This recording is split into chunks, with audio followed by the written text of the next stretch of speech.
Kahari Jones and the Winnipeg Blue Bombers control their own fate. A win and they're in. The playoffs, that is. Milt Stiegel and the rest of the Bombers receivers are confident they can make it to the dance for the first time since '96. It's do or die for Mike Clemens and the Toronto Argos. After a disastrous start, the Argos are an improved football team, but they no longer have any margin for error. Their playoffs begin tonight. Argos Bombers, next. Well, anytime's we're football, but when it feels just right, we're gonna kick back, relax, watching football on a Friday night. It's Friday, and we're gonna be hard to take.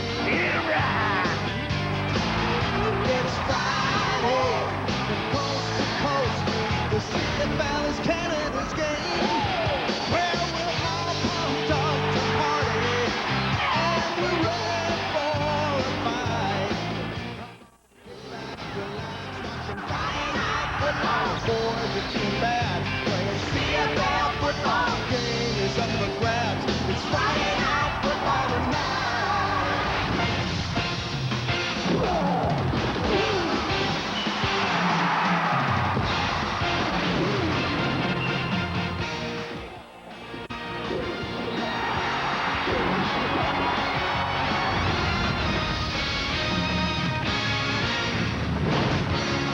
A warm October night in Toronto, but the roof is closed for this crucial tilt with a playoff spot on the line. Bombers and Argos on Adidas. Friday Night Football.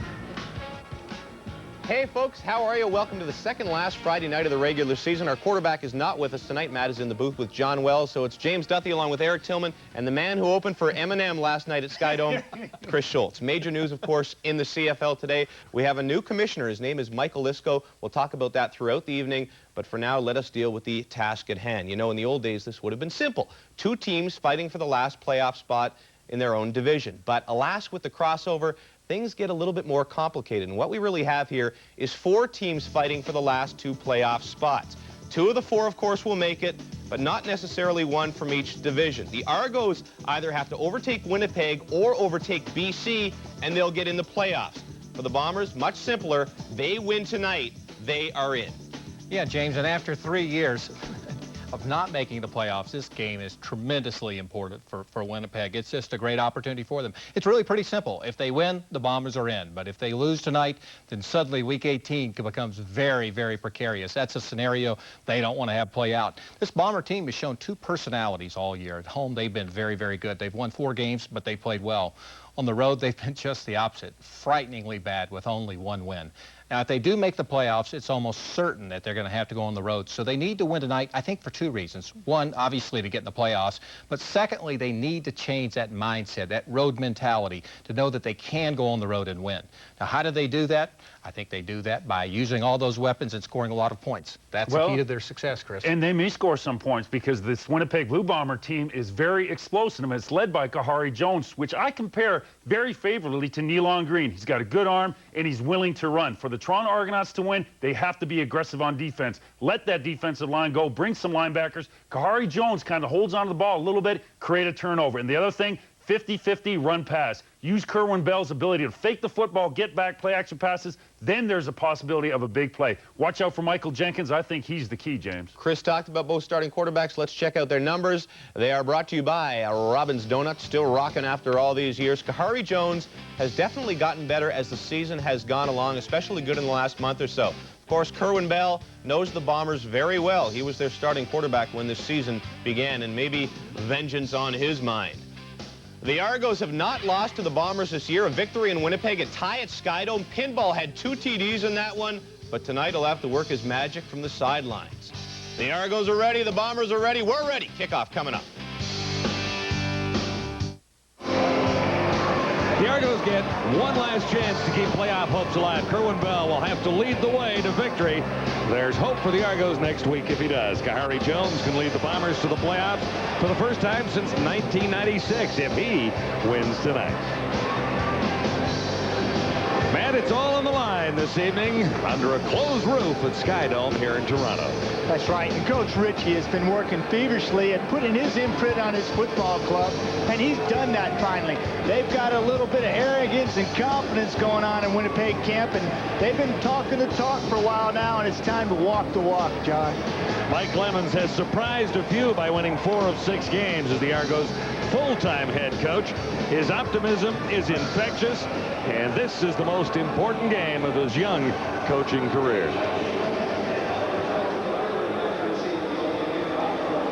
It's week 17 in the CFL. 2 games for the Argos, 2 for the Bombers, and one of these teams has a shot at making the playoffs. The odds are in Winnipeg's favor as you look at the Argonauts on the far side of the field tonight. The Bombers are 3 points ahead of Toronto in the Eastern Division standing, so it's pretty simple. The Argos have to win 2 games, and the Bombers have to lose 2 for the Argos to grab that final spot in the East. There are other situations in the crossover. However, it is a little difficult to explain clearly and quickly, so we'll wait till this one's over.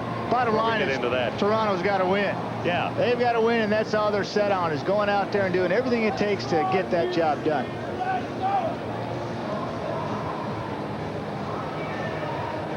Well, we've got a small delay here at Skydome tonight. They've forgotten something, Matt. You know those little posts in the corner, the end zone markers down there, those orange, almost a road sign? Yeah, you can draw them in, but that's not going to be good enough. How about that? Yeah, well, Does that work? You know what? That's a terrific likeness. Yeah, that's as good as I can do, too, baby. I tell you what, that helps, though. So someone forgot to bring the corner markers. They're going, where's the orange things? Where's the orange things? They've just got the stadium ready in time. There was a concert here last night. Eminem, the rapper, was at Skydome last night. There was a crowd of 20,000 here to watch his act. And the stadium barely got ready in time, so someone forgot to bring out those corner markers for the end zone. So that's going to be our delay to get things underway. Third meeting of the season between these two teams. This was a great finish, not a great football game. The 41-41 tie, 34 points in overtime.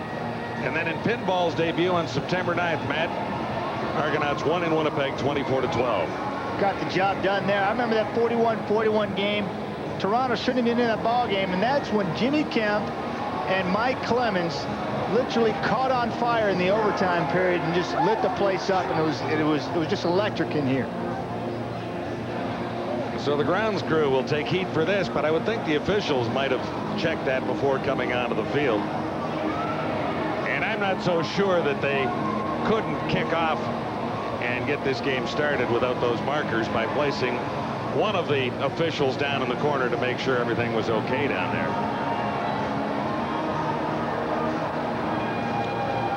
So while they look for the markers, we'll take a quick break from Skydome. It's Adidas Friday Night Football. Skydome in Toronto. Halloween is just around the corner, and I think we're ready to kick this off anyway.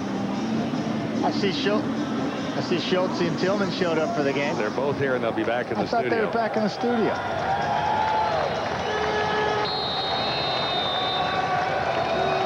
Oh, we found one. Down to our right here, Matt, they have one in place. So once they get to the other couple of corners, everything will be right. But we are underway at Skydome in Toronto. Dave Donaldson, he's hammered to the turf. And Baggio, the latest Argonaut, who played for the Bombers a week ago and just arrived, gets off to a good start. Kahari Jones has won 3 of his last 4 starts for Winnipeg. He has a group of gifted receivers, including Robert Gordon and Milt Stiegel, who ironically are number 2 and 3 in CFL right now. Up front, Mo Alawanubi was the top lineman of Week 16 in the CFL. So after a solid hit, the Blue Bombers begin at the 31-yard line, first down. Jones will put it up, swinging it to Philpott. across the 35 to about the 36. Look at Toronto's defense on the interior. You've got none other than Johnny Scott and Tyrone Rogers, and then you got Calvin Teagle in the middle. Arguably the best defensive player in the league, Martavius Houston on the outside. And in the secondary, these people are going to have their hands full all night long against the Bombers.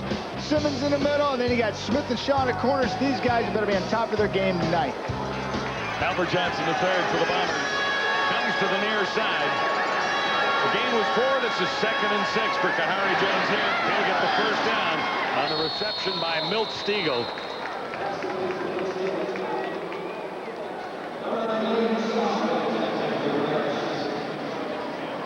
Well, it's a good situation for Winnipeg to be in, 2nd and medium, which puts them in the driver's seat as far as their playbook and what they can do. Stegall just simply pushes up in the field and sits down underneath the soft zone coverage and gets an easy first down. Almost backs into that one, John. Stegall picks up 7. 13 touchdowns on the season for Milt Stegall. 1st and 10, Blue Bomber.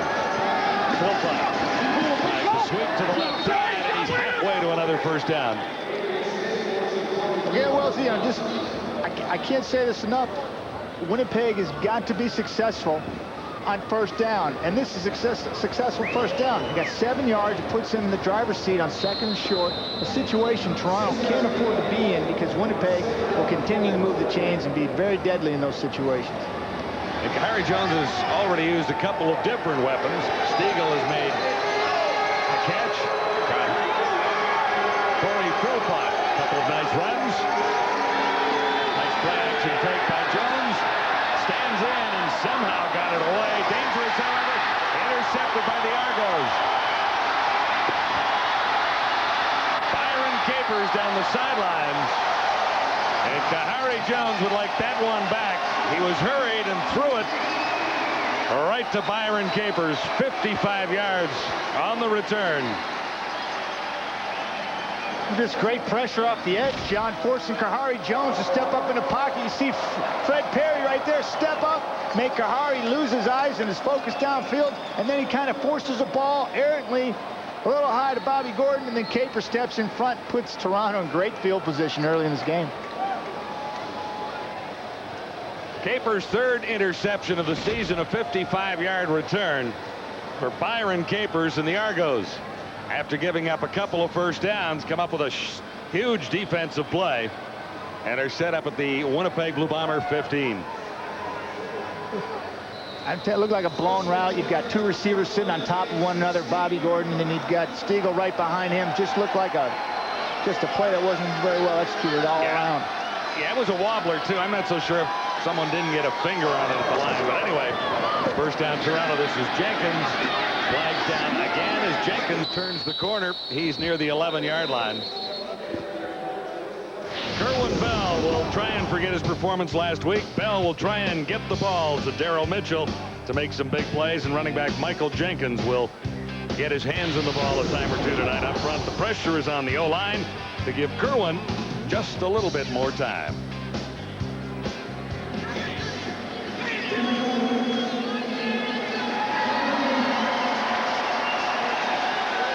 20 men there. Well, the Winnipeg caught cheating. I like it, though. Hey, if you can sneak him out there, why not? Rio Welton's out there. Shouldn't have been. Oh, excuse me, that was... Well, they had too many men on the field without question, so... Right. From the 8-yard line, a chance for the Argos here. Down to the 1-yard line. Ball loose in the end zone. Bombers look to recover. And Winnipeg comes up with it. So back-to-back turnovers. Kerwin made the catch, and he got down to the 1, fighting for that little bit extra. He had it get away from him, and Ryland Wickman comes up with a loose ball. Lamar McGriggs is on it in the end zone. Kerwin Bell signaling for a touchdown here. He figures that Kerwin got in, but I think this replay shows that he didn't. Just a great job fighting for the football. No, he didn't get in. And now it's scramble. This is Toronto can't afford. It's got to capitalize on those turnovers and make those plays. Clearly, Winnipeg recovers in the end zone. They dodge a bullet there. Lamar McGriggs came up with a loose ball. So Andre Kerwin got to the 1, and had he rested there, the Argos would still have possession. But he fought for a little more, lost it. And now it's back to Bomber ball. 1st and 10 Winnipeg at the 25. Huge hit by Fred Perry on Corey Philpott. Well, we must be, what, 120 yards away from the field here? Easily? I think at least. And we heard that like it was right next to us. Fred Perry just simply comes right up the middle and has a snot bubbler right there. Not going to snot right out of Corey Philpott's face mask. Lots of a couple. 2nd and 12 for Kahari Jones here. Got the pressure on again. Almost intercepted one more time. Vernon Mitchell had his hands on the ball. And that could have been 6 for the Argos, but the defense comes up with back-to-back solid plays. So after the fumble in the end zone, the Argos will get it back and have decent field position.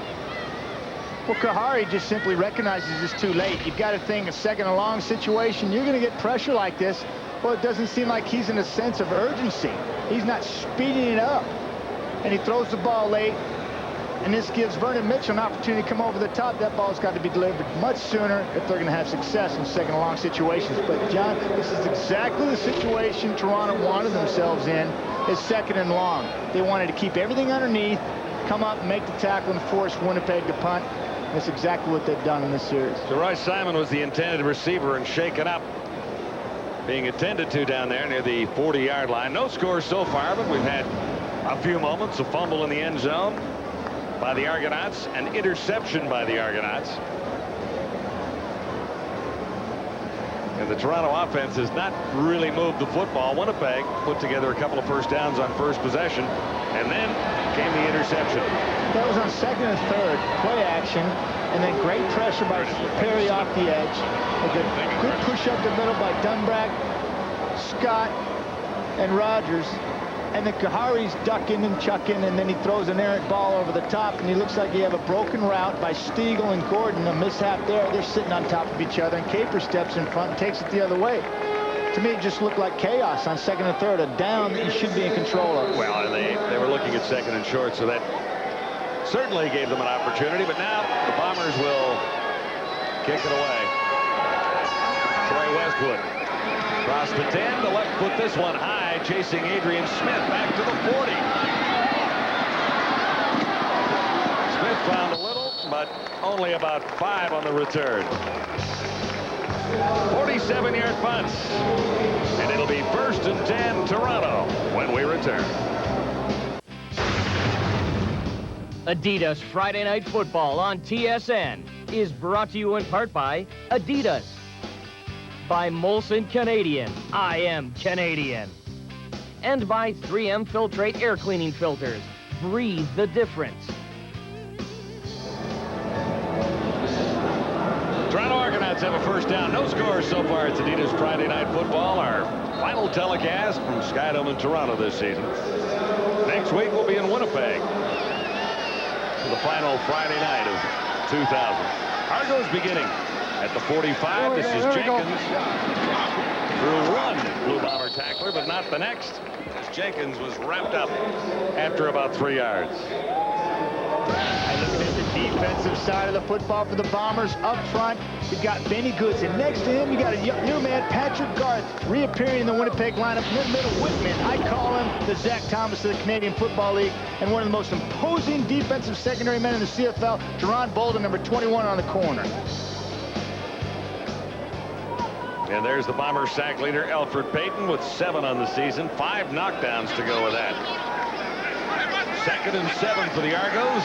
Kerwin Bell with time. And a little shovel pass. There was no receiver eligible in the area, and now a flag comes down. And I don't think he got it across the line of scrimmage, Matthew.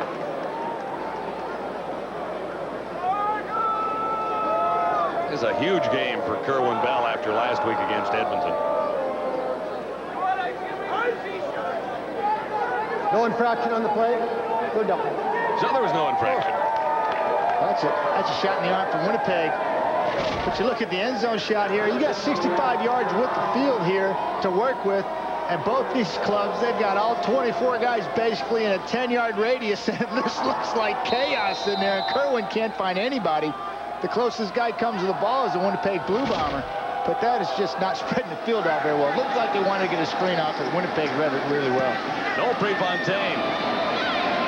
Full and Ponder. Down to Albert Johnson, who tripped across the 20-yard line and has about 4 on the return. What to watch tonight? Well, for the Winnipeg Blue Bombers, we're saying prove it. Win and you're in. And we're saying for the Argonauts, get out of the blocks quickly. They trailed the Eskimos last week 41-0 at one That's right. stage. You can't dig yourself a hole like that. And hey, number 3, don't throw it away. Too many interceptions for Jones and Bell. Be smart with the football. We've already seen one on Jones's part and a fumble on the other side for Toronto. Don't throw it away. Don't fumble away. Be smart with the football. Couple of turnovers, but no points as a result. Harry Jones got a little heat from Fred Perry and was forced to throw it in a hurry. Fred Perry ate his Wheaties this morning. I can tell you that. He's come out of the blocks. Wade Miller was the intended receiver, and Perry has had a couple of big plays already. Coach Ritchie said that he's going to start Wade Miller in a 2-back offense to try to create some more protection for Kahari Jones, so he might have a little more time to push the ball down to all his weapons who we spoke of at the top of the show, and Simon, Johnson, Stiegel, and Gordon. Jones still 5 for 12 yards, 1 interception so far. This is 2nd and 10. Winnipeg, there's Stiegel wide open. Right at midfield, Capers can't bring him down, but he slowed him enough for a pin near the 50. So Kahari found his man, Milt Stiegel, for a huge gain. 39 yards. Milt Stiegel just simply running a corner route, just running up in the heart of the defensive secondary. I mean, he's just running free. No pressure, nothing. And then we just talked about 2-back offensive set, 7 people in the interior. You can see them all right here, all 7 giving Kahari Jones plenty of time, ample time, just to float the ball up into a spot and let Stiegel go catch it. That's too easy. That's exactly what Coach Ritchie has Miller in there for, is to provide extra protection to give Kahari Jones that time to deliver the football to his weapons. Yes, Matthew, and he's got Milt Stiegel in there to provide lots of speed for the offense. This guy is 3rd in receiving in the CFL, All-Canadian in 97-99. He is one of the league's most gifted receivers. Plagued a little bit by injury this year. Otherwise, he'd probably lead in the league without question. Another injury timeout at Skydome. The Blue Bomber injured is Wade Miller. We'll be right back. Kahari Jones is a hot hand right now. 3 completions, 51 yards. 3 of 6, so he's hitting on 50%, but he had Stiegel wide open last play. Well, see, I don't know how you can throw a football, but I think, you know, you could have managed to get that one in there. Not taking away from your skills, but Kahari Jones had all day and threw a strike to Stiegel, who was wide open. Good for a 39-yard gain, and that sets Winnipeg up inside the Argonaut 50. This is Corey Philpott, and he'll have a couple. I got 2 yards for Philpott. Tingle was there. Poor Dave Mudge has got great position on Tingle. They got a draw play, and Philpott knows that he misreads this. Mudge has got great inside-out position right here. Stiegel does a good job of going around the big tree and then diving in there at Corey's knees. But I tell you, that's tough for a big offensive lineman like Mudge to handle somebody like Tingle, and then think you got a handle on him, and no, gets away from you. 2nd and 8. Was the target, couldn't bring it in with one hand as Jones was forced to fire just a little bit before he wanted to and put it too low for Milt Stiegel. What happens here, I simply think that the referee gets in between Kahari Jones and the football, and Stiegel can't pick up the ball quick enough, and then Kahari's going, what are you doing? What happened? And Stiegel's going, I don't know what you're talking about. I couldn't see the ball. You're good eye there because the official was I've been back in that situation a few times before, yeah. Westwood from 53, his longest this season from 54, and he's a little short this time. Darryl Mitchell out to the 10-yard line on the missed field goal by Troy Westwood. Almost just within range. It's Adidas Friday Night Football from Skydome. Argos begin deep after the missed Winnipeg field goal. Here's John Lou down by the Argo bench. Thanks, John. And you know, with Halloween just around the corner, you can bet that nobody's going to be playing any flicks titled the Argo Special Teams Project. After struggling for most of the season, Urban Bowman has really turned that unit around. There were the 2 touchdowns in the second half last week against Edmonton, and this week they just picked up Brendan Ian-Vadeo off the Bombers practice roster. He's already made his presence felt tonight.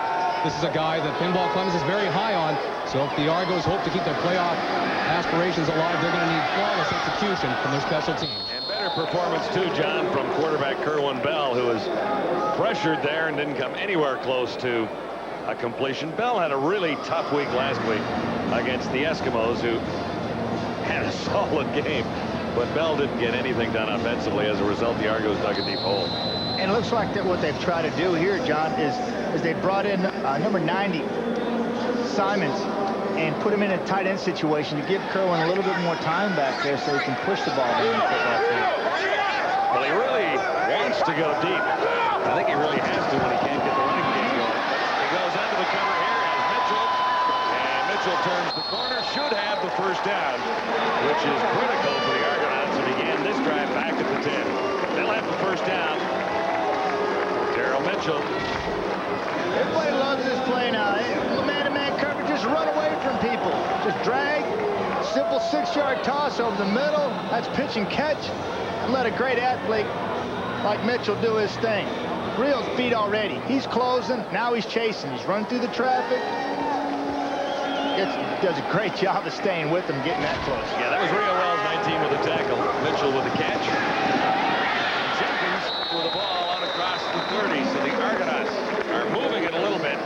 Nice run by Jenkins. Ryland Wickman, number 55, the middle linebacker. Now that's Zach Thomas. Yeah. Zach Thomas, middle linebacker for the Miami Dolphins. This kid really reminds me a lot of him. He's got a nose for the football. 4th leading tackler in the CFL this year. Really making his presence known for the Winnipeg team. Yeah, not bad for a rookie. The leading tackler is from Saskatchewan. He is a rookie as well, George White. That's how far they have to go for the first down. I like that George White from Saskatchewan. He's a headhunter. They start him at halfback this year for the Riders, and he's so active, and he's around the ball all the time that they had to move him up to the weak side linebacker position. 9.5 yards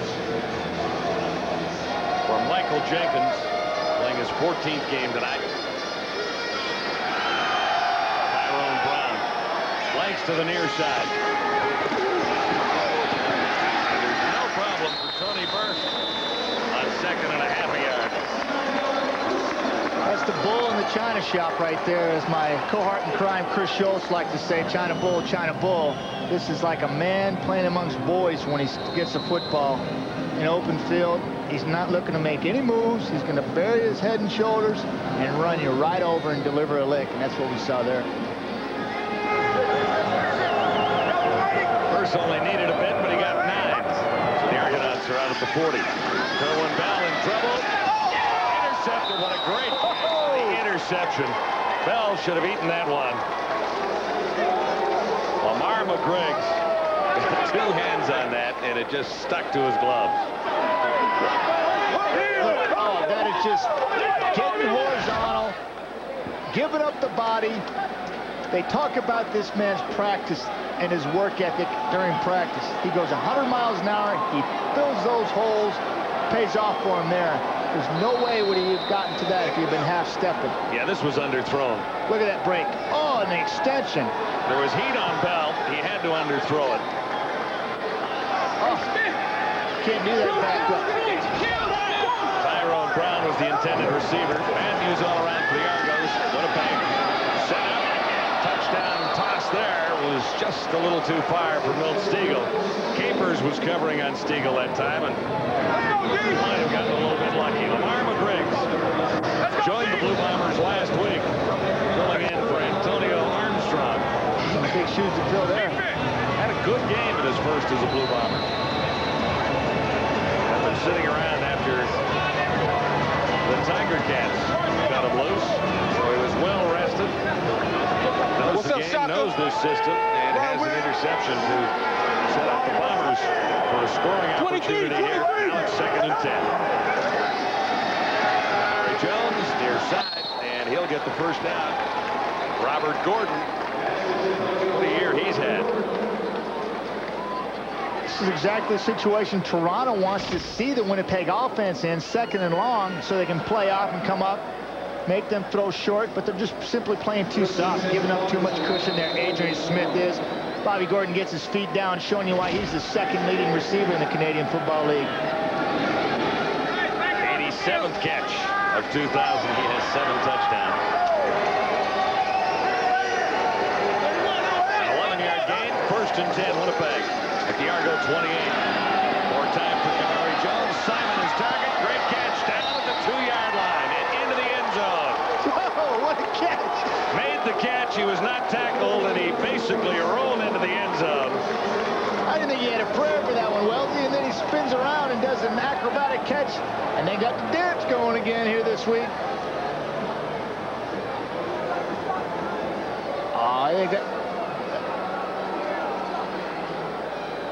This looked like it was well underthrown, but somehow Simon adjusts to the ball. Oh, he brought it in with one hand, and then he's not touched. Rolls into the end zone. That is unbelievable. This young receiver is stepping up big time, really finding his stride right now with this Winnipeg offense. 7th touchdown catch of the season.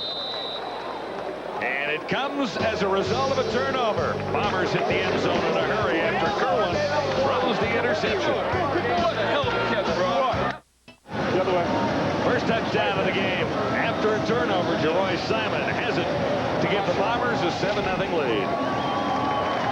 Again, Kahari Jones, great anticipation, throwing off his back foot, got a strong arm. Jeroy, if he just kept going straight, it would have hit him right in stride. But he does a 360 one-hander. Had to make it difficult. Look at that. Airborne, almost as vertical as McGriggs was on the, or horizontal as McGriggs was on the interception. But that is beautiful. And then we go to the dance here. I think this is a copycat from what we saw last week in Winnipeg.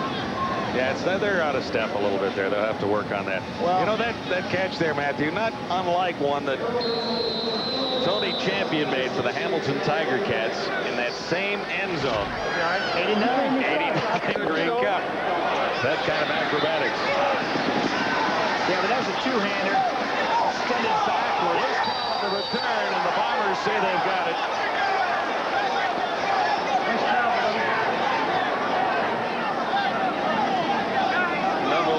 See, the ball squirted loose on a short kick.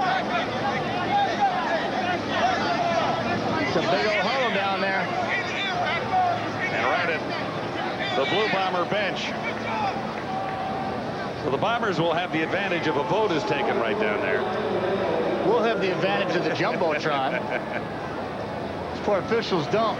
Did you see it? No, I didn't see it. Okay, let's take another look. It's going to be going the way of the Argonauts here after Toronto gives up the touchdown. Short kick.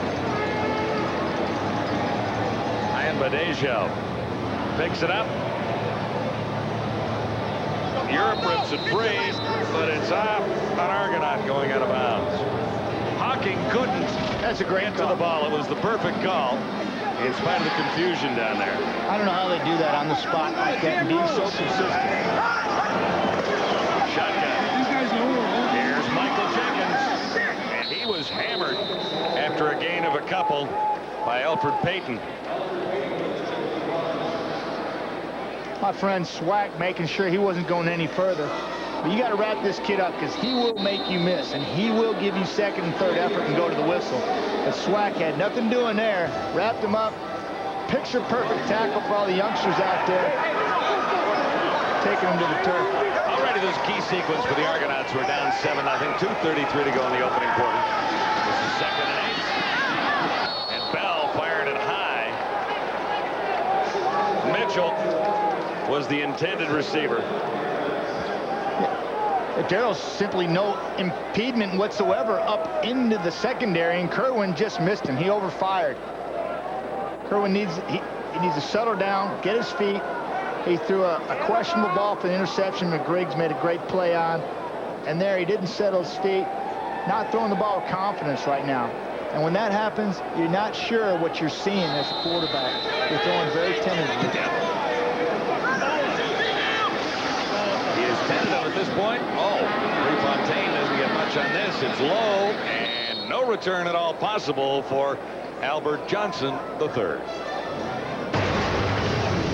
The virtual first down line is brought to you by Molson Canadian. I am Canadian.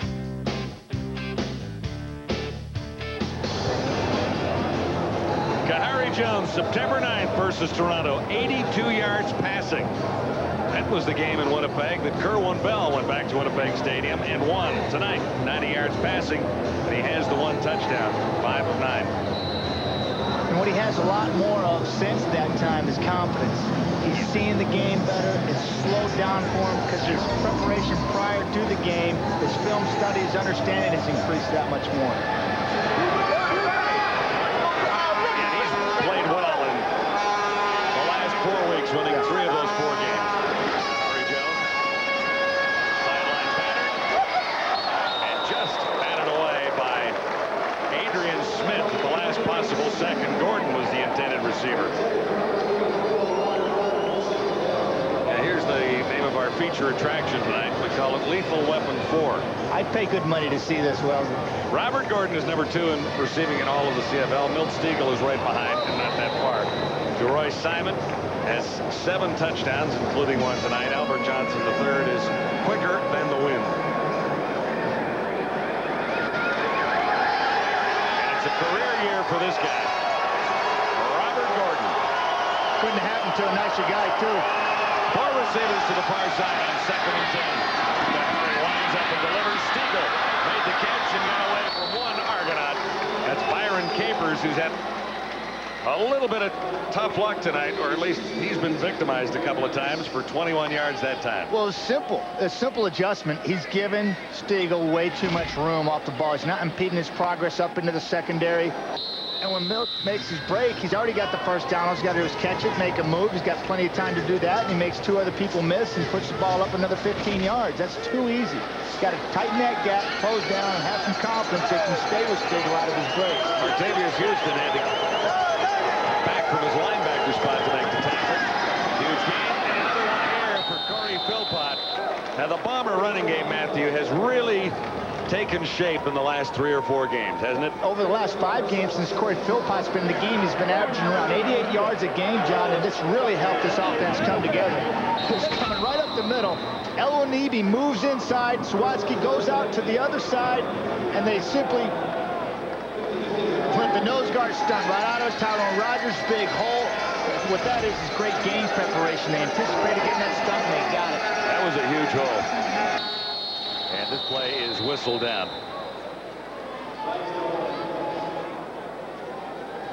So the Bombers have looked pretty good from the get-go tonight. Procedure, Winnipeg, number 64, still first down. Gary Sawatsky, a backup lineman, was caught there. Going back to the Philpott play, just look at the linemen.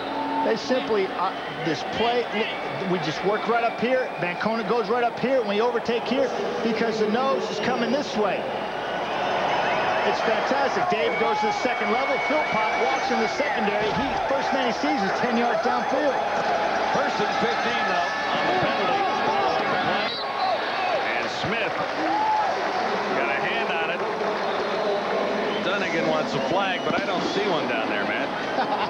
You should see the quarterback up here. He had his flag out and was throwing it on the floor. No penalty there. End of quarter 1. The Argonauts desperate to get back into this one, even though they're only down by 7.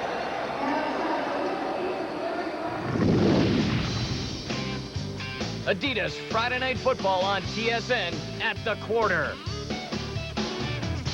So after that delay at the beginning, they did find those orange pylons that marked the end zone, but it didn't do any help for the Argos because they didn't come close to getting there, except right at the beginning. And, you know, if the Bombers do go on to win this game we may well look back and choose our TSN turning point as something that happened right in the first 1 or 2 minutes. And you know what? It came in 2 phases. Number 1 was the interception, and number 2 was the fumble on the goal line. When you have turnovers, what you have to do is get points off them. It's fine to make great plays and to intercept the ball and run down the sidelines, but you look at Byron Capers here, he has the opportunity to go all the way. And I know he's tight roping the sidelines, but if he could just have cut it back in the middle a little bit more, I think he had a seam and it would have been a touchdown. Phase number 2 is right here, and this is critical. The closer you get to the goal line, more conscious you have to be of protecting the football. I think if Toronto does not have the ability to get their offense going, I agree. It'll come back to these 2 opportunities to score points, and they got nothing out of it. It may haunt them, Eric. Yeah, I think it will haunt them, Chris. And there's no doubt that this Bomber team is tremendously improved. And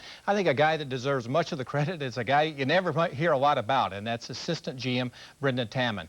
In the offseason, he played a huge role in a big trade for this club. The trade that brought them Kahari Jones, Moel Winibi, and Antonio Armstrong. And Antonio Armstrong was leading this team in tackles until last week when he broke his ankles. So what did Tammon do? He went out and signed Lamar McGriggs.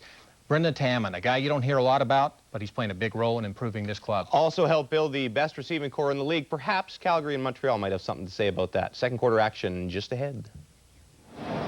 Here we are at Skydome and hoping that the Argonauts can get into this game. Kerwin Bell has been cold and Kahari Jones has been rather hot. That's the story of the first quarter, isn't it? Yes, it really has. And I think Toronto's secondary is making Kahari Jones look red hot because they're giving the Winnipeg receivers way too much cushion. They got to tighten that up if, in fact, they're going to stay in this ballgame. Yeah, the one interception by Kerwin Bell cost a touchdown. Bombers went in on about 4 plays after that, and that's where it stands right now. Winnipeg on top, 7-0.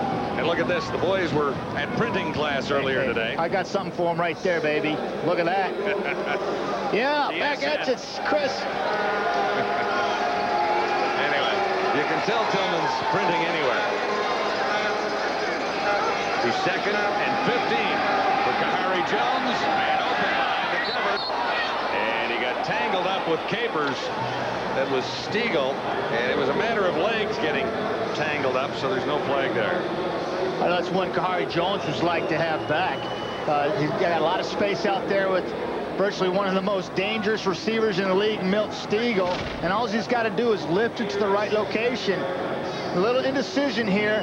I'd have a little indecision too with Calvin Tiggle breathing down my throat, but he's got all this space anywhere on the football field basically to throw the football and let Stiegel make the adjustment, but he kind of threw it over the top and made it tough on the receiver. Westwood has been punting very well in relief of Bob Cameron, who is on the injured list. Not a bad return for Adrian Smith out to the 25 as he picked his way through after a solid Westwood punt. So it'll be 1st and 10 Argos after an 18-yard return. Bombers have the lead. John Liu has a special guest. I'm here with Vince Carter of the Toronto Raptors. And Vince, you have a very special connection to one of the Argos, Martavius Houston. Can you tell us a little bit about your history with him? Well, I think our junior year in high school, we played each other in the state semifinals, and he beat me. And we've just been friends ever since. And once I found out he was out here in Toronto, we've been hanging out, and I invited him to 3 or 4 games, and I thought I'd come support him. Now, Vince, of course, you're no stranger to high-pressure situations. What advice would you give to the Argos in this do-or-die situation? Well, just keep your focus, stay poised, and you know, it's going to come. Always stay positive. I think don't let, you know, the tight situations rattle you, and you know, I think they'll be okay.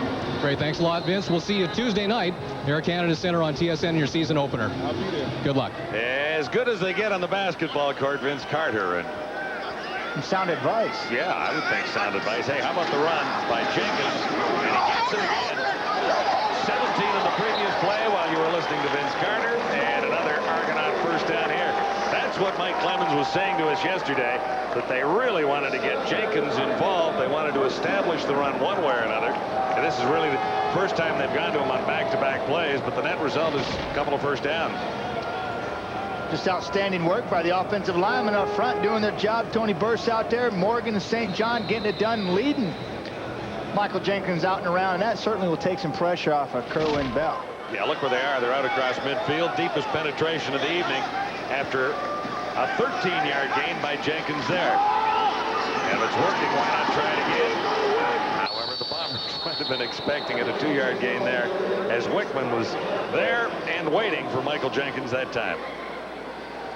Kerwin Bell has had a tough start in this one as far as passing the ball. This has been the best Argonaut drive thus far. Bell 2 of 6 for 18 yards. That's all he's been able to muster so far through the air, and now he's looking at 2nd and long. The entire linebacking corps for the Bombers that time, Brian Clark and Wickman, and they were all waiting on that one. Said enough of this. Puts Toronto in a 2nd and long situation. Certainly a situation where the defense has the upper hand. So much so they have to call timeout to regroup. Figuring this is a critical situation, John. Point for the Argonauts. Momentum swing, possible swing here. Big play. Convert this. They can possibly put some points on the board and close the gap. Lamar McGriggs with an interception tonight to set up the first Blue Bomber touchdown.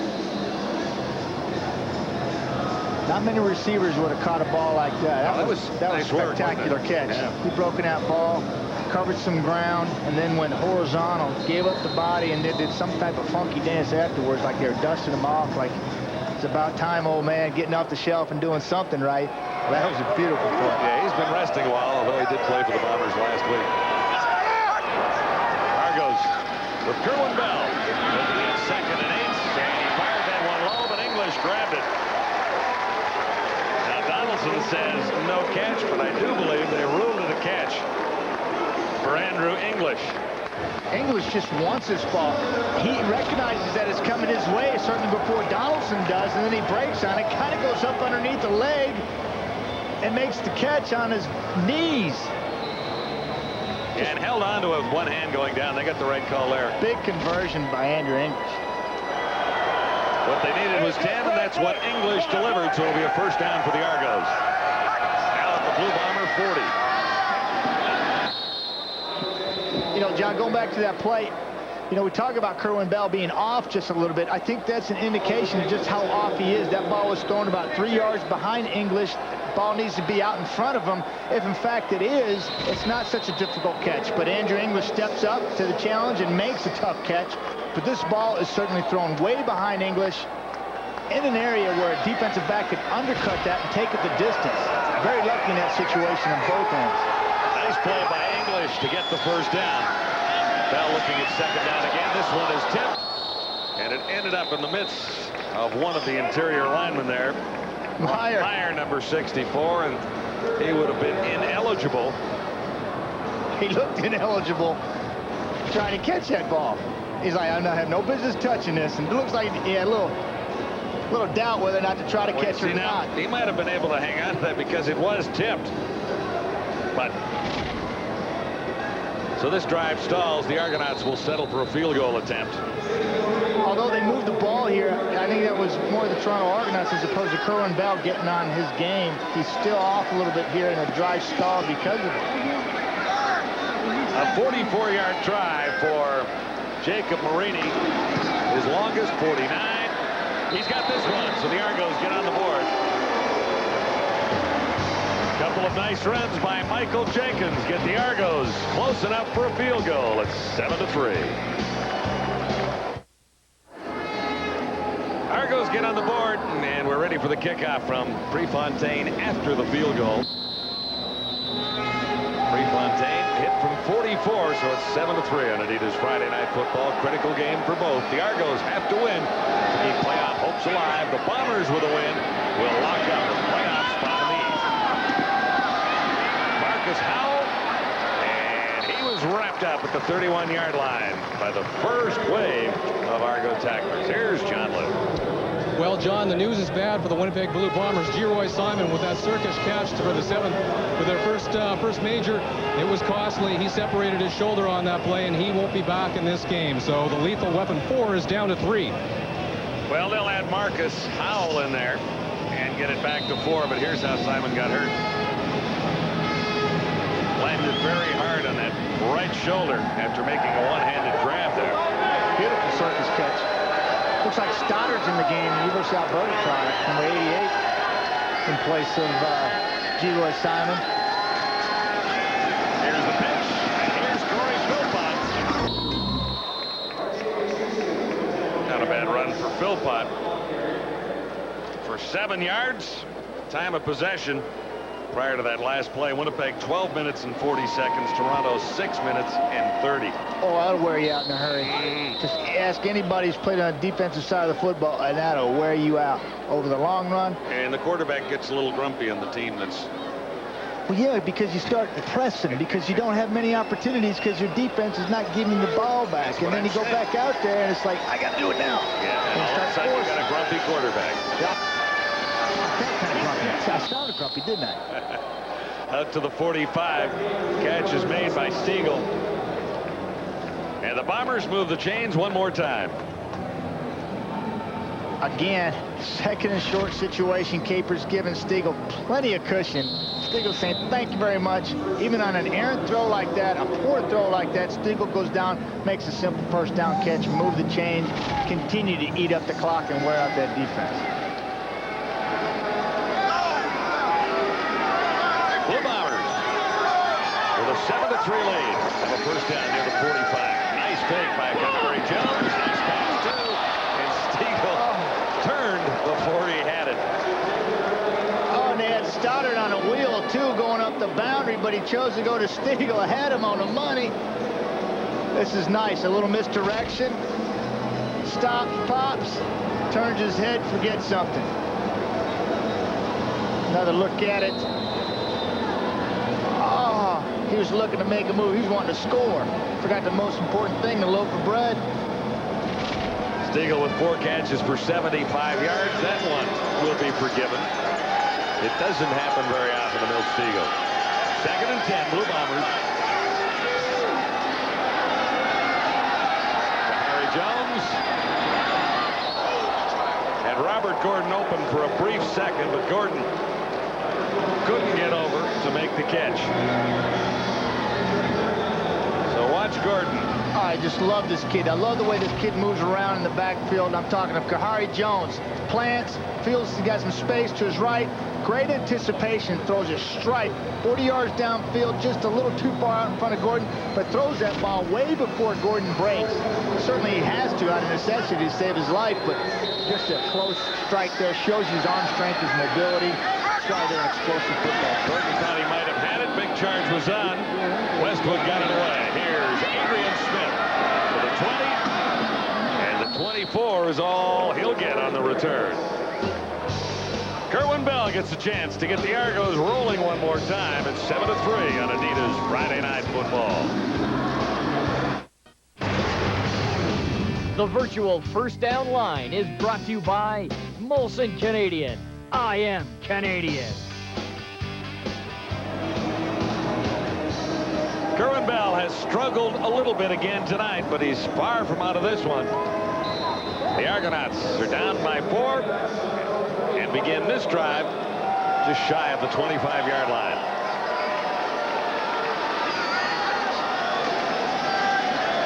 Bell swings it up. Mitchell made the catch. Got away from one Blue Bomber tackler, and he's near the 30 for a gain of about 4 for Darryl Mitchell. Just a simple little screen with the man in front of you. They throw it out to Darryl with bursts out in front. Not a bad combination right there. And Brian Clark does a great job of just weeding through the traffic, getting a hand on him. Then he's got posse help coming in a little bit late there. 15 touchdowns for Mitchell. He's number 2 right behind Mike Pringle, who set a CFL record for rushing touchdowns last week. Bell on 2nd down, looking long and too long for Mitchell that time. Mitchell got behind Bolden. Bell is a little bit frustrated. Now, Bolden gave up a little bit, but I'm not so sure that Mookie's got him by 3 yards here. Yeah. Kerwin's got to make that throw. He wants that one back. I know he does. That's a big, imposing figure out there. Jerome Bolden, 6'4" on the corner. And Mookie goes about 5'10", so he might have gotten dwarfed there a little bit. Couldn't have seen him, but from our viewpoint, 3 yards behind the defender. Got to put that ball on the money, and he's going the distance. Prefontaine. High kick. Albert Johnson, the 3rd. Returning for Winnipeg. They have a little room to the near side if he gets a block. Johnson turns the corner. Fred Perry onto the turf at the 45. Oh, that hurt from here. 27 yards returned after a 43-yard punt. But what a nice run by Albert Johnson III, and a huge hit by this guy, number 93. I hear you, AJ. That hurts. Getting some great blocks. One by Nash right there, a little clip right there, little hold there on. Getting one from Marcus Howe, contributing. Rio Wells contributing, and then Fred Perry, product from Southern Arkansas, gives him a little clothesline. Says that's all. Number 1 in all-purpose yards coming into this game, Albert Johnson. Over 3,000 yards, setting Winnipeg up for a run by Philpott on first down, and there wasn't much there. Tiggle was waiting for him for 1. You know, you get up on Calvin Tiggle, number 73, and the most valuable defensive player in the league last year. He's 20 behind him. He got 75 tackles on the year. Very active. But the closer you get to Calvin Tiggle, the scarier he becomes. And when you stand right next to the guy, you kind of get dwarfed at his size. He may not seem that big, but he is wide, and he is thick, and he is mean. Casts a shadow. Oh, my goodness. It's an ugly feeling being under the center, knowing that the guy is staring you down his throat. 2nd and 8. Harry Jones has 2 open. This is Stiegel. That's Stiegel in the end zone. Milt Stiegel. There were 2 Blue Bomber receivers open downfield, and that's a 44-yard touchdown for Milt Stiegel. I just roll the dice. Which one do you want to throw a touchdown to? He says, I'll take Milt Stiegel on the out and up. All you flag football players out there, out and up. Just a simple 2-pattern move. It's real easy. Great protection. A lot of room. Look at the cushion Capers gives him. There was a collision there. Capers ran right into Smith. A little wheel there, a little pickage. We call it a rub offensively, and I know that Glenn likes to call it a pick, but that's a rub on the offensive side of the ball. I'm going to take my man, rub him into your man. If they're dumb enough to run into each other, that's their fault. And my man's open. Touchdown. They did run into each other there, and that's why it looked so easy for Milt Stiegel. Hey, good job, Milt. Stiegel's 14th touchdown this season. You know, I got to get this word in. I was just fixing to say, John, that's the word, fixing. I was just fixing to say that when we show that graphic of touchdowns there, Stiegel and Mitchell, that we're probably going to see that graphic change sometime tonight. And 2 plays later, Milt Stiegel's putting the ball in the end zone. Procedure, Winnipeg, number 38. This penalty is no big deal for the Bombers. It's on the convert, so they'll move it back a bit. Yeah. But a chip shot for Westwood for the extra point to make it 14-0 Winnipeg. Actually, it's 14-3. 2 touchdowns for the Bombers and the field goal for the Argos. Milt Stiegel has passed 100 yards in receiving for the 7th time this season. And he has received his 14th touchdown. Here's how it looked. Plenty of protection. 7 people blocking. Right there, you've seen the rub happen, and 2 defenders of the Argonauts are on the ground. And then Stiegel just keeps his feet. It's an easy throw, easy touchdown. Great execution, super protection by the offensive line. There's the rub happening right there. Gordon didn't do anything wrong. He just ran his man into Capers, and Capers took himself out of the play. And then Simmons coming over the top, can't make the play on Stiegel, keeping him out of the end zone. He's been there often enough this year. 5 catches, 119 yards for Stiegel, and we've still got 5:38 to go till halftime. We got to get 10 points, and we'll be all right. It's time for the Argos to wake up, or this playoff dream, as far-fetched as it might have seemed early this season, is going to be over in a hurry tonight. Here's Brown returning for Toronto. Nice move there. Turns the corner and is forced out at the Argo bench. Maybe this will get the Argonauts moving in the right direction. Tyrone Brown with a 33-yard return. And it's up to this guy, number 14, Kerwin Bell.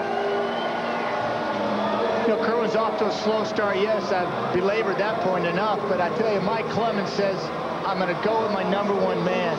I said, he can have a quick hook like last week, you know, when you put Kemp in. He said, no, I'm going with my number 1 man. I'll show confidence in him. We'll see if we hold true to that. See if Kerwin can't get back on track here. Yeah, he might have had to say that at this stage of things, because definitely Kerwin struggled last week, and when Kemp did come in put some points on the board. Here's Bell, and again off the mark. Looking for Brown. Here's John Lou. John? I'm here with Sherwood Schwartz, the Toronto Argonauts owner, and Mr. Schwartz, very important, exciting day for the CFL. Michael Lisko has been appointed the new commissioner. What can you tell us about him?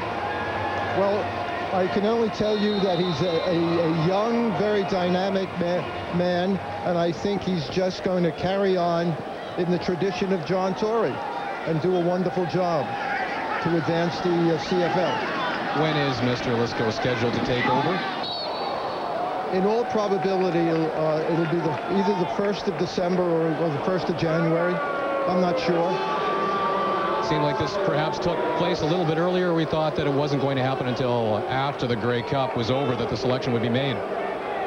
I think the selection committee found Mike, and he was such a terrific candidate that they brought him to all the governors, and we accepted him because of his qualifications. Well, thank you very much, Mr. Schwartz. Appreciate your time. Interesting turn of events in Canadian football today. The commissioner is apparently confirmed, although the official announcement has not been made in any kind of a news conference. So somehow the CFL let the cat out of the bag, Matthew. Somebody opened his mouth and let the story out a little bit prematurely, I would guess. There's nothing worse than having a leak inside the locker room or inside your offices, and that's just not right. You know what? It happens far too often in the CFL, and I guess no one really seems to know where it comes from, but somehow or other, No yards. there's an open mouth policy that shouldn't be allowed in Somebody's on the Canadian tape. football. Not an open door policy, but I don't know. There's a chance at a time like this when you're going to make a grand announcement to somehow or other make it with a little more flair than they have in dribs and drabs as it leaked out here today. Yeah, we know one party involved. We just got to find out who the other guy is. There you go. Put a stop to it. First and 10.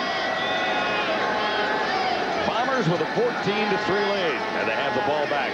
Beginning this drive at the 27, Kahari Jones misses the target that time. He was looking for Albert Johnson III. When you throw a hitch like that, Welch, you throw it to the field, you've got to throw it with confidence. And right here, Kahari Jones is not throwing with confidence. He's second-guessing himself as he's throwing that football, kind of peeking at the corner. You can see his eyes go to the corner, and he skips the ball 4 yards in front of A.J. Hilly's 2nd and 10 for the Bombers, whose time of possession has really done a job on this Argonaut team so far here tonight. Winnipeg has turned it over once, but it didn't really hurt the Bombers. Hasn't seemed to affect Perry at all. Number 93, he's been all over the football field tonight. Bombers' time of possession now 17-10 compared to 9-20 for the Argos, so it's still double. Here they come. Charges on, and Kahari slipped getting back into his drop. He was piled on by a couple of Argonauts there. Martavius Houston. I don't know if he slipped or he tripped, John. I don't know what it was. If it was a turf monster, very well likely could be. Well, he went down on. Look at these two all people by himself. right here coming off the edge. Perry and Houston. That's not good. That's one way to beat the blitz. Just have a seat. Is that a late hit at all, Matthew? Well, your standpoint, I mean, he's down on the ground and two guys end up on top of him. No flags, though. He didn't lead with his helmet. He just kind of went in and made sure that, okay, you're done. Normal hand touches, I'm going to belly flop on you. Another nice kick by Troy Westwood. Adrian Smith looks for room to the near side. And well covered by Winnipeg special teams. Doug Hocking got in there. Doug Hocking leading the way. So Kerwin, it's time. A 57-yard punt, and the Argos with a little return on that. Give up on the exchange out to the 37-yard line. Some of these guys don't get enough recognition, but your special teams player, deep snapper for the Winnipeg Blue Bombers, Steve Young, been doing it all season long, flies down there, is normally the first guy to the ball, but Hocking wants it a little bit more this time. Number 38, Doug Hocking, gets to it and makes a great play on special teams. These guys are unsung heroes as far as I'm concerned, because nobody in their right mind wants to fly down on special teams. 3 minutes till halftime. There's a timeout at Skydome with the Argos trailing the Blue Bombers 14-3. Don't feel bad, Matthew Dunnigan, when your initials are MD. It doesn't fit into somebody making a nice sign like that. Tillman Schultz, #1, coming up at the half. See, Duthie didn't get mentioned either, so you're likely ahead of Duthie. Who's that Duthie guy? But I tell you what, no problem with my co-arch in crime getting some props there on TV, getting a little pub. Yeah, and Schultz is going to get extra airtime tonight, folks. Because Dunnigan is not going to be talking at the half. Here's Jenkins, first down, huge run. Ouch. 2:49 till halftime. Bolden made the tackle, and Jenkins has had a pretty nice night already. And 14 yards there. He's had a lot of success coming off of Swazky and, coming off of Morgan and St. John's side, time and time again. Oh, heard that one up here. That just hurts. That's a big corner he's running over, too. He averages 5.5 yards a carry. Kerwin Bell to the far side. Fake. Bad catch. English was the target. It was right there, and no catch. 8 carries for 62 yards. Jenkins, we were talking about him a moment ago, and watch here. Nice fake by Kerwin. Oh, yeah. Says, see ya. I'm a 5'2" guy, but I look 4'3" there out of that fake. Hey, Andrew English, he's usually a sure-handed receiver.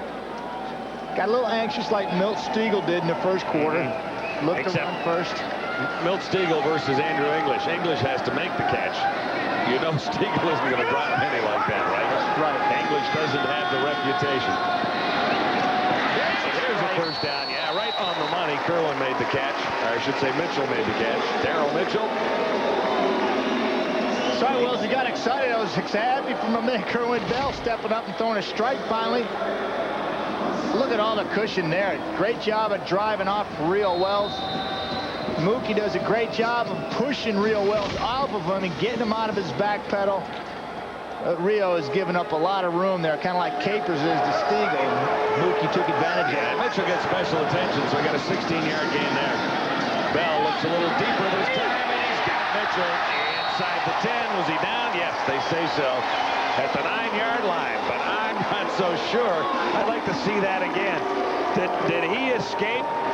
Because he was never tossed to the carpet here. Watch again. Right on it. Officials right on it. You talk about getting hot in a hurry. Kerwin Bell throws a dime to Mitchell, who's burnt 3 defenders right here. Boom, he's down. Yeah, he's down. He got 1 knee down there.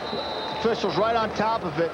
But Kerwin Bell has woken up with 2 strikes to Darryl Mitchell. Yeah, that was the right call, Matt, but the way he bounced up, it didn't quite look like he was all the way down, but his knee was down. Darryl Mitchell, 4 catch, 67 yards. Argos threatened to score their first touchdown. Nice fake by Kerwin Bell. And he walks into the end zone with amazing speed. Kerwin Bell blazes his way into the end zone, and now flags fly all over the place. All over the place, I should say. And it'll be against the Bombers. Bell hammered the ball into the turf, and he doesn't get to celebrate a touchdown run very often. And then he was decked from behind. So the Bombers will pay for that. Ooh, and he's hot, too. Kerwin is hot, too. That was a walk-in. I think he's at a full sprint, but he's walking. Well, he sets it up with a great fake. Look at this. Stumbles.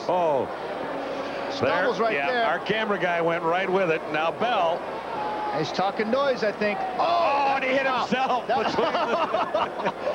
one bounced out. That hurt. Objection of conduct. Toronto, number 14. The 10 yards will be applied in the kickoff. That one smarted. You see, quarterbacks who don't run very often don't know how to bounce that ball. That was ugly. I hate that when that happens.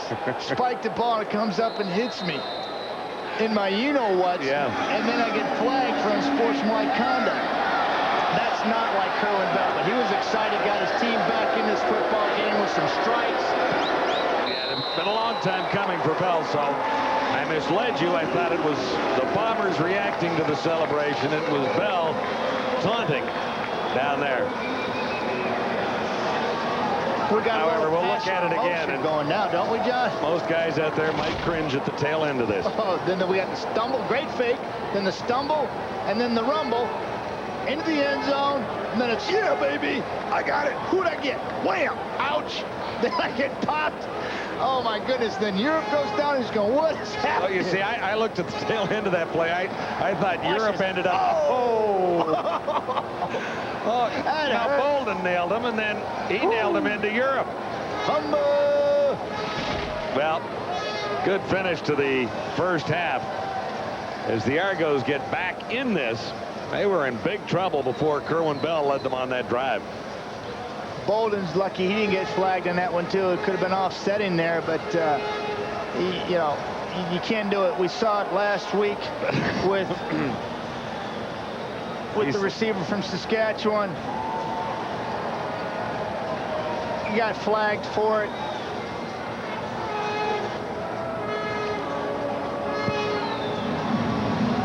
So the Argos will... Marsh, John. Yeah, there you go, Curtis Marsh. I missed the first part of your little chat there, so I couldn't help you out. That's okay.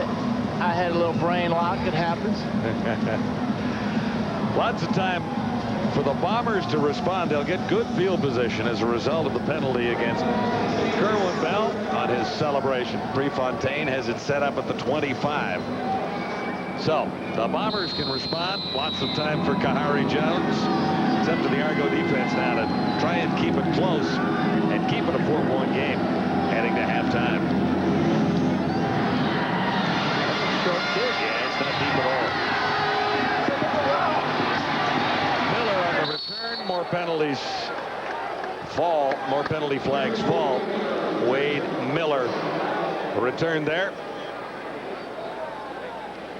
Kerwin Bell does not rush for touchdowns very often. Beautiful fake. Just a beautiful fake. Swat. Just hammers Michael Jenkins. This is over the top Legal right block, here. Winnipeg, number 23. First down. There's no way that won't be on That's all you can do is laugh. Sports Desk tonight. It's guaranteed. I can see them re-racking the tape back I there. haven't seen anything like that in a long time. And it could well be in the headlines. Sports Desk will follow us. We'll be icing down after the game, and that'll hurt. Penalty against the Bombers, and that moves them back just a little bit. They'll begin outside the 35 of this 37-yard line. Winnipeg with the lead. Kahari goes for more, and he gets it. Touchdown, Winnipeg. Albert Johnson III is into the end zone. I can't contain myself. You talk about a perfect throw to a speedster who just runs perfectly in stride to catch his football. Kahari Jones has got something going on with Albert Johnson III. Now this is a great receiving corps. Albert Johnson III, a rookie, has a 73-yard reception here. Robert Gordon is number 2 in the CFL. Mel Stiegel is number 3. And Albert Johnson III, if someone would pay a little more attention to him, could be right up there with the leaders. Look at this play. You know, Wayne Shaw's got pretty decent coverage here. This is just a picture-perfect pass. And AJ's got a lot of room there to work with from where he's catching the football to the boundary. So Kahari had places to throw the football. And all he did was throw it in perfect stride and then watch the speedster do the rest. That was fun. One play later, the Bombers respond. Westwood adds one more to the Winnipeg total. And 1:29 remains in the opening half in Toronto. What's up, Fred? How you like that one? All smiles. Winnipeg's Albert Johnson III, 73 yards. Kahari Jones is right on target. Oh, that is fun to watch. Sure as an ass. And here's how the Bomber quarterback reacts to Whoa, he's excited. Whoa, that felt good. Yeah. You know, and just after the Argonauts had driven for the touchdown, their first of the night, Winnipeg comes right back and responds. The Bombers are looking for a playoff spot to erase the memory of a few years. They haven't made the playoffs since 1996. And that year when they got there, they got to Edmonton and got absolutely hammered That was the end for Cal Murphy, the beginning of the Rhine Bowl era and a rebuilding job that didn't go all that well, if you recall. And then it's been up to Dave Ritchie to try and put the pieces back together. Well, I tell you, they're trying to prove to themselves as well that they belong, because, you know, it goes a long way when you're able to put some consistency back in your game and put people away. And this is what's going to be interesting to see if Winnipeg can do this to the Toronto Argonauts. They got a fairly commanding lead here against a team that's has had trouble scoring. They got an 11-point lead with 1:29 to go. See if they can put the nail in the coffin. Just drive the dagger a little deeper and see if they can't put this away. This is something they've been working on, and it's usually the last thing that a good quality football team learns to do. Brown is deep for the Argonauts, along with Darryl Mitchell, who took one back a long way last week. This one comes up short for Ty Brown. Nice move there by Brown. What a great spinorama by Tyrone Brown. And the Bombers have an opportunity on a 19-yard return. They're up near the 45 with a minute 19 to go. He looked like one of the Stooges here going, doing a 360 here. It is a perfect 360. Mark Nelson, a linebacker, used to play in the for the Calgary Stampeders, once showed me a clip of an interception. He did a 360 move like that. Brings back memories of Nelson playing for Calgary. Taking it way back there, John. You don't get away with that all that often. No, you usually get shellacked. It's about the time you get 180 and you put to the turf. Kerwin Bell got a touchdown the last time he got his hands on the ball. Here's Jenkins. Michael Jenkins just about broke away on that one, but he's short. Gain is 5 yards. Jenkins is averaging 7.7 yards per carry tonight. That was a reception, and he got 5. And I'd venture to say that 90% of those yards have come off the left side right over Morgan and St. John, doing a wonderful job of controlling the line of scrimmage and shortening that corner for him. What you got? Grayson Schillingford is into the game for the Argonauts. He's playing to the near side. Jenkins got the call on 2nd and 5, and he's well short with 57 seconds to go. Well, here's the question. Do you go here? I guess you find out first how far you have to get for a first down. It looks like a long 2 yards to me. It's at least 2. If you're in good with the officials, you ask for a measurement. And if it's close enough, they'll give you one. But this is like 2 yards, so forget about it. He says, look, you can see it's not a first down. But usually trying to buy yourself a little time. And usually about 1.5 yards, they'll give it to you. You buy some more time to give the coach a little opportunity to think about it. Kind of go over, coax them into maybe going for it. But I think this is the right move. You don't want Winnipeg to have a short field, put more points on. There's too much time left, Matt, at this point. There's just about a minute. Well, 50 seconds now. And if you don't get it, the Bombers have a chance to drive for at least another 3. So Prefontaine airmails that one down to the 5. This is Albert Johnson. Albert Johnson III steps up. Still all smiles after that wonderful 73-yard touchdown. Kahari Jones put it right where he had to, and it took the wind out of the Argonauts' sails right after Toronto had driven for its first touchdown. I'm Winnipeg. I'm backed up. 38 seconds left on the clock before halftime. I'm doing it again. I'm going to put AJ to the field and take another shot. If they're playing deep, prevent defense, I'm going to have them cut it off and just get a big chunk of yardage, put myself in a situation where you can push the ball down the field again, and before you know it, you're in field goal range. So I'd go ahead and take another shot at Shaw, put 87 AJ right on him, and see if I can go over the top one more time, because you know he's thinking about it. 1st and 10. Winnipeg at the Bomber 10. You see, Matt, here's what I want to do on plays like this. I want to fire it down the field. Oh, come on. There's 34 seconds on the clock. I mean, if you fire it 40 yards in the air. That is unbelievable. Even if it's intercepted. This is a Canadian Football League, not the National Football League.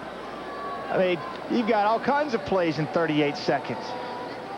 But they knew that Toronto had burnt their timeout early in the half. They knew they could run it out. I guess they're satisfied. 21-10 halftime lead. Go in there, regroup, see if they can't put the nail in the coffin early in the second half. I don't like this at any time in football. This is nasty. This is not what it's about. Take some shots, throw the ball deep. That's what the fans came to see.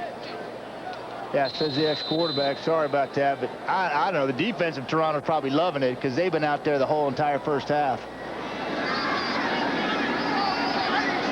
So Scott and Tiggle and the boys will get a little bit of a rest here into the final seconds of the opening half.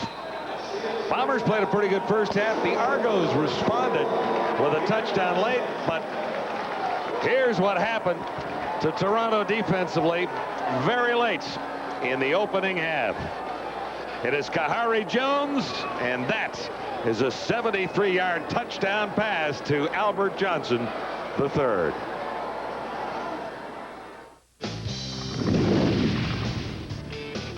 Adidas Friday Night Football on TSN at the half.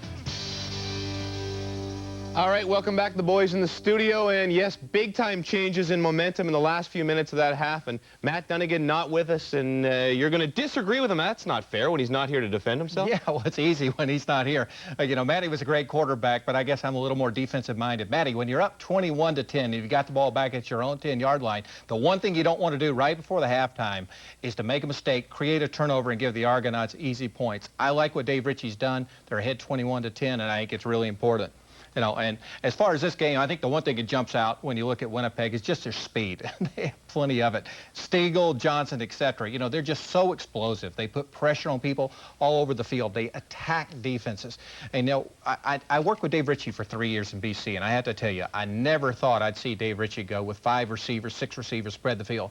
But the best coaches adjusted their talent, and Dave's sure doing it. And you want to see an example of speed? Watch this. This is a heck of a play, and it is in 2 phases. Number one is the fact that everybody picked up everybody in terms of pass blocking. As we freeze it here, we see Wade Miller up top picking up the linebacker. We see Corey Philpott really picking up the looping lineman, and we see David Mudge doing his job, riding that defensive end out. And what does that mean? It means that Kahari Jones has confidence, and he can step into the play, and he can throw that football with some power. I thought Ritchie made an interesting move when he took Mo Elawanabe and put him at left guard, which means his #1 job will be Tyrone Rogers and Johnny Scott, the 2 best defensive linemen right now that really Toronto has. Interesting move. The looping lineman. The looping lineman. As opposed to the loopy lineman, which was you.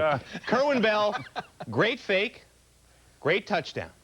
But if you are going to taunt the opposing team, big Kerwin should not spike the ball off little Kerwin. Bombers by 11 at the half. Lots more ahead. Special weekend in the CFL. Gizmo's last regular season home game. CBC has that one Saturday afternoon. Ticats and the Lions as Damon Allen tries to break Ron Lancaster's all-time passing yardage record. We have that one, and then perhaps a Grey Cup preview. The 2 top teams in the league right now, Alouettes and Stampeders on Sunday afternoon. The picks, well, it's a crucial game tonight because Matt and Chris have the Bombers. Eric and I have the Argos. Got the feeling Dunnigan will be trash-talking in our meeting tomorrow. The rest all the same, although Eric has Hamilton in his desperate attempt to get back in the race before the season ends. It's late October. It's football season. Put on a sweater and your woolies and go out and see a game.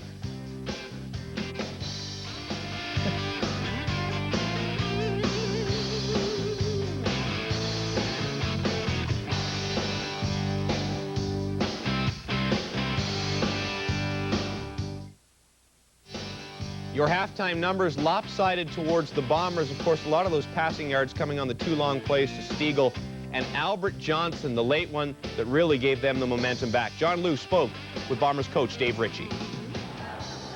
Well, Coach, can you put into words just how important that was for Albert getting that touchdown, answering back after Bells this late in the half? Well, I think with the injuries we're taking, we've lost 2 offensive linemen and G-Roy Simon, and I believe somebody else on our special team, so we're going to have to keep touchdowns ahead of them because they keep coming back. You stress the importance of giveaway, takeaway. You dodged a bullet early in the first quarter and then got 7 points off a turnover. Very important start for you, especially knowing how much Toronto wanted a quick start. Well, I don't really care about Toronto, so I don't care about their quick start. I came in here and wanted a quick start too, so basically all I care about is that football team going in there, and we got to just come out and play hard the second half and not make those mistakes, and then we'll be out of here happy, just like we want to be. Thanks a lot, Coach. Okay. He is beautiful. Dave Ritchie is certainly something else. He certainly speaks his mind. Now, as you heard during the game, we told you the CFL has a new commissioner. His name is Michael Lisko, and right now people across the country are going, huh? So, Eric, tell us all about him. Well, a couple of hours ago, I spoke to Bob Ellard, the chairman of the search committee with the Saskatchewan Roughriders, a terrific guy. He told me that Michael Lisko will officially be named commissioner of the Canadian Football League next Wednesday in Toronto. Now, who is Michael Lisko? Well, I'll give you a little bit of his background. He's a Toronto native. He's a 39-year-old whiz kid who has an extensive background in marketing. Currently, he's a partner with the Gym Group out of Chicago. His degree is at Waterloo. He has a postgraduate degree at Indiana University.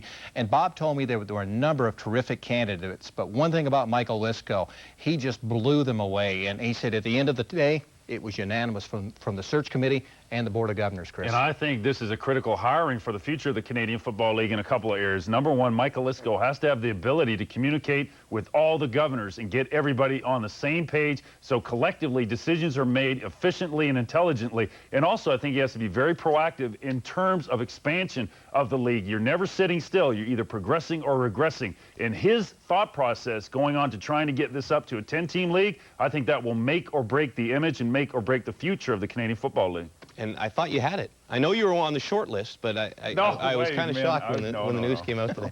You would have been a very good candidate.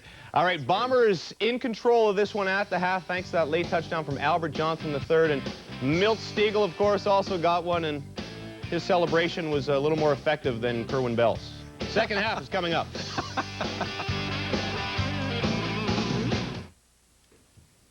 Welcome back. We'll get you back to Skydome in just a moment. You know, of the Argos' 5 victories so far this season, one thing, they have only come from behind once when they were behind at the half to win. Of course, that was in September in Winnipeg, so there is something positive. What do they have to do to get back in this one? Well, when you look at the one touchdown drive that Toronto Argonauts had, you can split it in half. The first part of that drive was Michael Jenkins. He had about 4 consecutive carries, and all of them were positive yardages. And then about in the middle of the drive, then Kerwin Bell sat back, hit 2 strikes, ran the football in, and I think they have to continue with that balance. At 21-10, the game is far from over, but there's just certain logic you got to stick with, and I think Michael Jenkins is still the logical part of attacking this Winnipeg defense. They got to use him.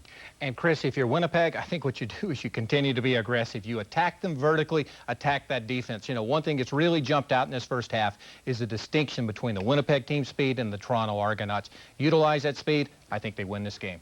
We shall see you at the end of the third quarter. Right now, let us send it back to John Wells and Matt Dunnigan. Third quarter action. Right now, it is the Bombers 21-10 over the Argos. Back to Skydome we go. Kerwin Bell had a late touchdown for the Argonauts and a nice little run into the end zone. The Bombers answered back quickly. Here's John Liu. Okay, Coach, that had to be tough. Kerwin scoring the great touchdown there, but Johnson answering back takes a lot of momentum away from you guys, doesn't it?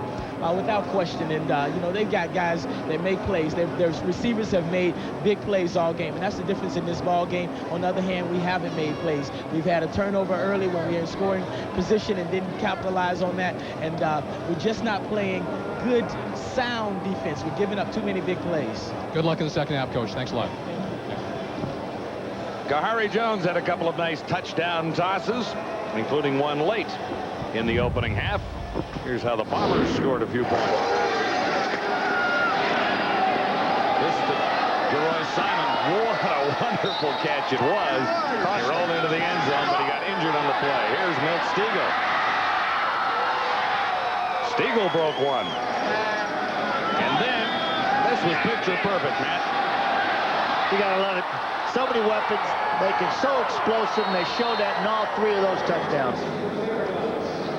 73 yards there for Albert Johnson III, and it's really up to a few Argonaut veterans, including this guy here, Daryl Mitchell, to get the Argos back on track and into this one. They trail by 11, and the second half is underway. Out to the 35, and that's as far as Mitchell can get. 21 on the return. Kerwin Bell good on 7 of 16 for 86 yards.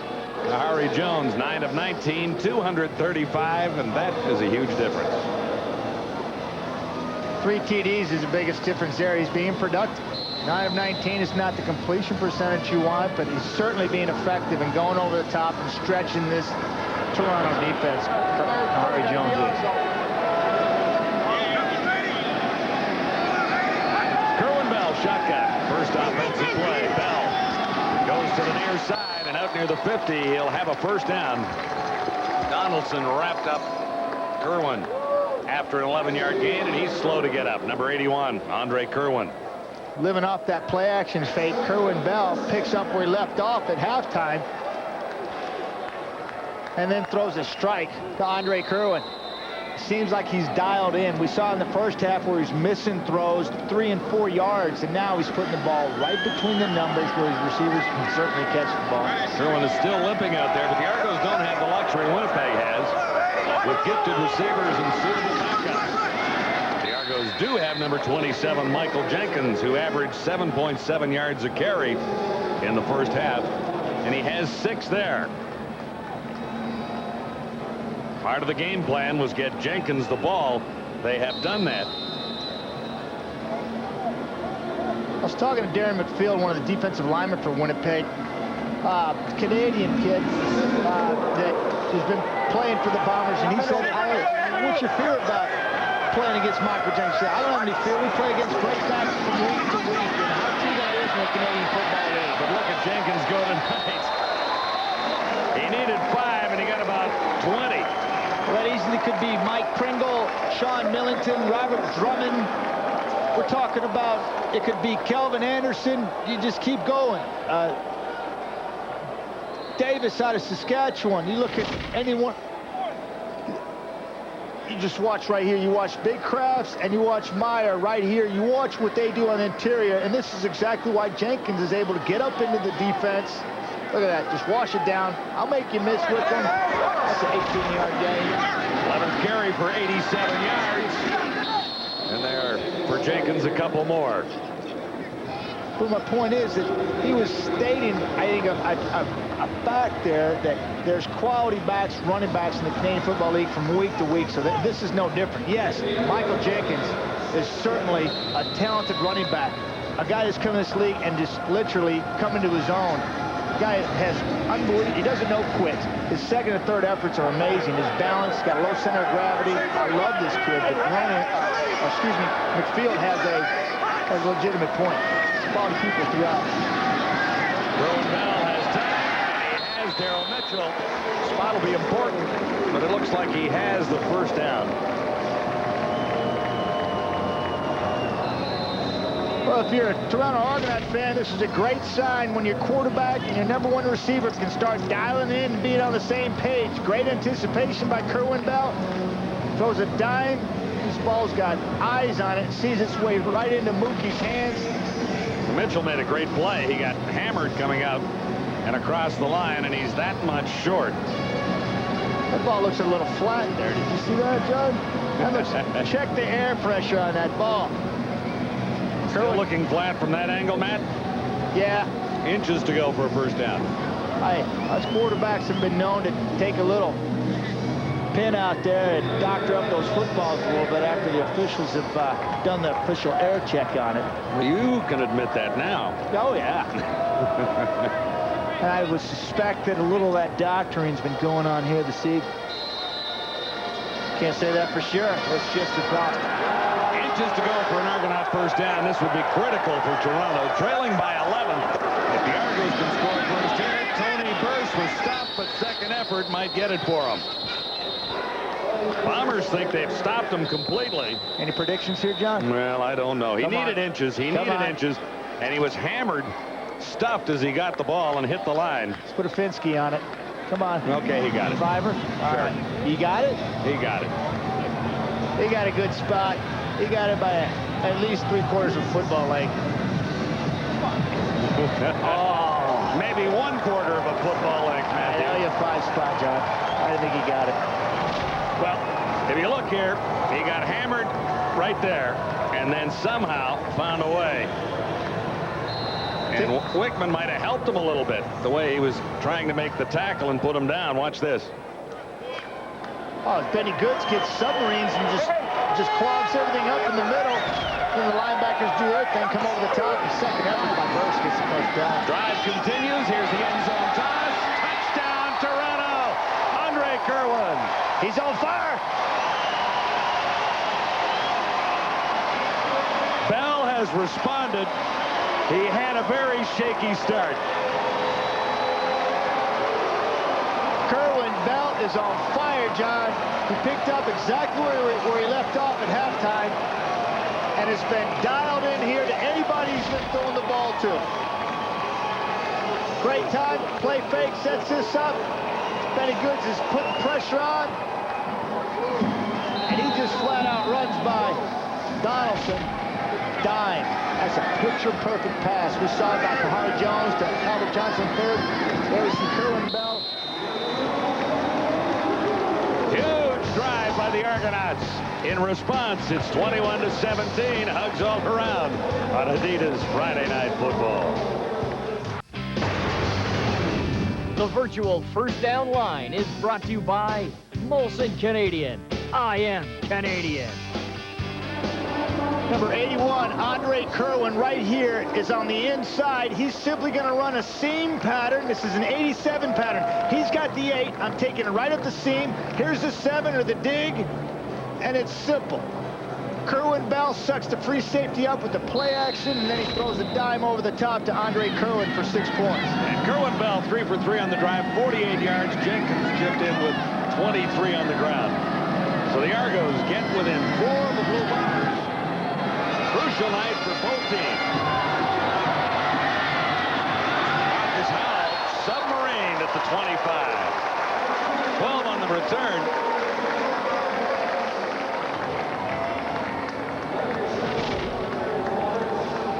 Coming at you. The only pressure there was Benny Goods reaching out just a little bit too late. Just wanting the football.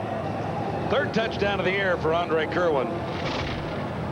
I think that is huge for the Toronto Argonauts because they stretch the defense vertically.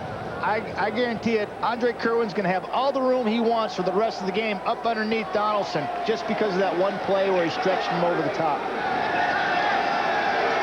Harry Jones will try and respond for the Blue Bombers who still have the lead. That's Philpott, and he's better than halfway to a first down. 6 yards for Corey Philpott, taking a little screen pass there. Great play by Shaw coming off the edge because if he's not there, Corey Philpott's still running. Well, no, he wouldn't be still running, Matt. He would already be there.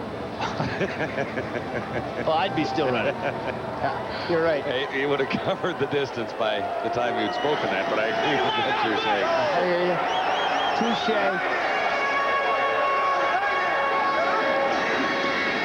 Second and 5.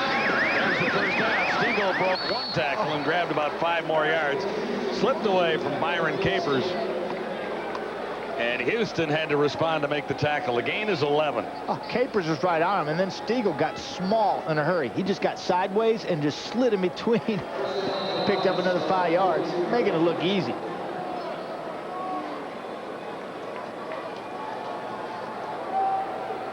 Blue Bombers have an outstanding core of receivers. Lethal weapons 4+1. Robert Gordon. Bill Stiegel has 130 yards, and Albert Johnson has 1 catch, but a nice one for 73. Philpott stumbled as he tried to make his cut, and the gain is limited to 3.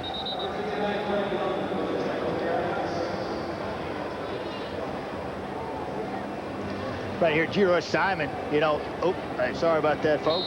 Right here, G-Roy Simon, I'm trying to circle that for you. You can see his name. Right here, this is what I like. Production in that end zone, in that end of the graph right there. 3 TDs by those guys, spreading it around. Kahari Jones, biggest thing he had to do tonight was make everybody happy. Jamie Stoddard and Marcus Howell are filling in for Simon. Here's Stiegel. And that was tipped away by Adrian Smith. Woo! Stiegel looked to be open for a moment there. Kahari Jones throwing off his back foot. You can see him. He's getting pressure. And he doesn't get enough on it. He's been getting away with this the last couple of weeks. Throwing off his back foot, thrown to a spot, doesn't get enough on this. But Adrian Smith does a good job of seeing into the backfield, understanding what he's looking at, and falling off of his man, getting a hand on it. Almost had the pick. Westwood has to step out of the box. Thought about running for a moment, but it was 3rd and 2 long. And Actually got a couple there. Return limited to 8 yards, however, after a 58-yard boomer. Kerwin, it's your turn when we return. 50 years ago this week, they played a football game at Varsity Stadium in Toronto, and that's what the field looked like. The Winnipeg Blue Bombers and the Toronto Argonauts in the famous Mud Bowl, the 50 Grey Cup.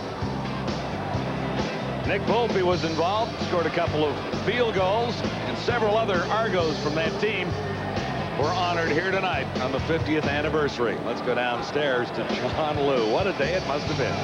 And I'm here with Nick Volpe right now, the man who took the game ball home that night, and it's been in his possession for 50 years. Nick, can you just recount some of the memories of that classic game for us? Well, there's so many memories, John. I think the most important memory was just the fact that we were trying to play in 6 inches of mud, and it was actually a lot of fun. I guess you've heard all the antics about the thumbtacks that the quarterback used, and as I look at the kind of fields we're playing on now, I can't imagine ever going back to that day, but it was very memorable and an awful lot of fun. How many of your teammates from that game are with you here tonight, Nick? There are 12 of my teammates and our water boy. And I do have the game ball, but it's up there with my wife and kids. And I didn't realize we were going to do this at this time. Well, we were talking a little bit earlier about how much the game has changed. Can you just enlighten our viewers about just how different today's game is from when you played? Well, in 1950, Frank Clare brought in the T formation, so that was the first time that a quarterback got under center. And up to then, it was single wing. We did an awful lot of running, very little passing, and it was a little more deception and trying to fool the defense as opposed to, throw. Thank you very much for this, Nick. We appreciate it. This Argo drive continued for a first down, and Jenkins broke free. What a run by Michael Jenkins to get up near the 45. He's having a terrific night for the Argonauts. Key play the previous time he got the ball, and he's slightly shaken up here. But how he escaped here, Matt, I'll never know. He just kept his feet moving, and then Tom Europe had a beat on him and puts a serious lick on him. Right there, he breaks the tackle from Benny Goods. Watch Benny Goods knife in right here. Does a good job. Kind of gets his legs taken out from him. Keeps his feet moving, then Europe gets a beat on him right here. Picture perfect tackle, head in front. Wrap him. Keep the legs up underneath him, roll your hips, take him to the ground. Jenkins was slow to get up after that play. He got enough for a first down, just barely. Jenkins is now over 106 yards. It's the 4th time this season he's gone over 100. Nice average on 14 carries. Kerwin Bell, far side, has a man. Shillingford made the catch. That's Grayson Shillingford. His first reception. And coming into the game, he had only 2 for 16 yards. Toronto's been able to turn the momentum here and kind of the ball game around. We saw Toronto staying on the football field defensively the entire first half, and now this entire third quarter, basically, Toronto's offense has been on the field wearing out the Winnipeg defense. 2nd and 5 for the Argonauts. Friendly. This will be another Toronto first down, but the ball comes loose, and it's picked up by Wickman. Ryland Wickman comes up with the loose ball after the catch was made by Shillingford.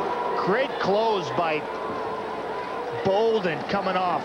A lot of room given up by the Winnipeg secondary. Drop Bolden comes up and lays a stick on Shillingford. Ball's not wrapped up properly, comes loose. Wickman says, thank you very much. I'll take that turnover. Moki's covered. There's Gerard. That's a big man hitting you right there. Wickman, Johnny on the spot. Easy turnover. Yeah, let's take the credit for that away from Shillingford. It wasn't him. It was Tyrone Brown who didn't have it wrapped up carefully. My error there, Matt. Oh, boy, that's all about 83 that. not 85. Bombers respond quickly. Albert Johnson, the third, has his second catch of the night. That for 16. He had a 73-yard touchdown earlier.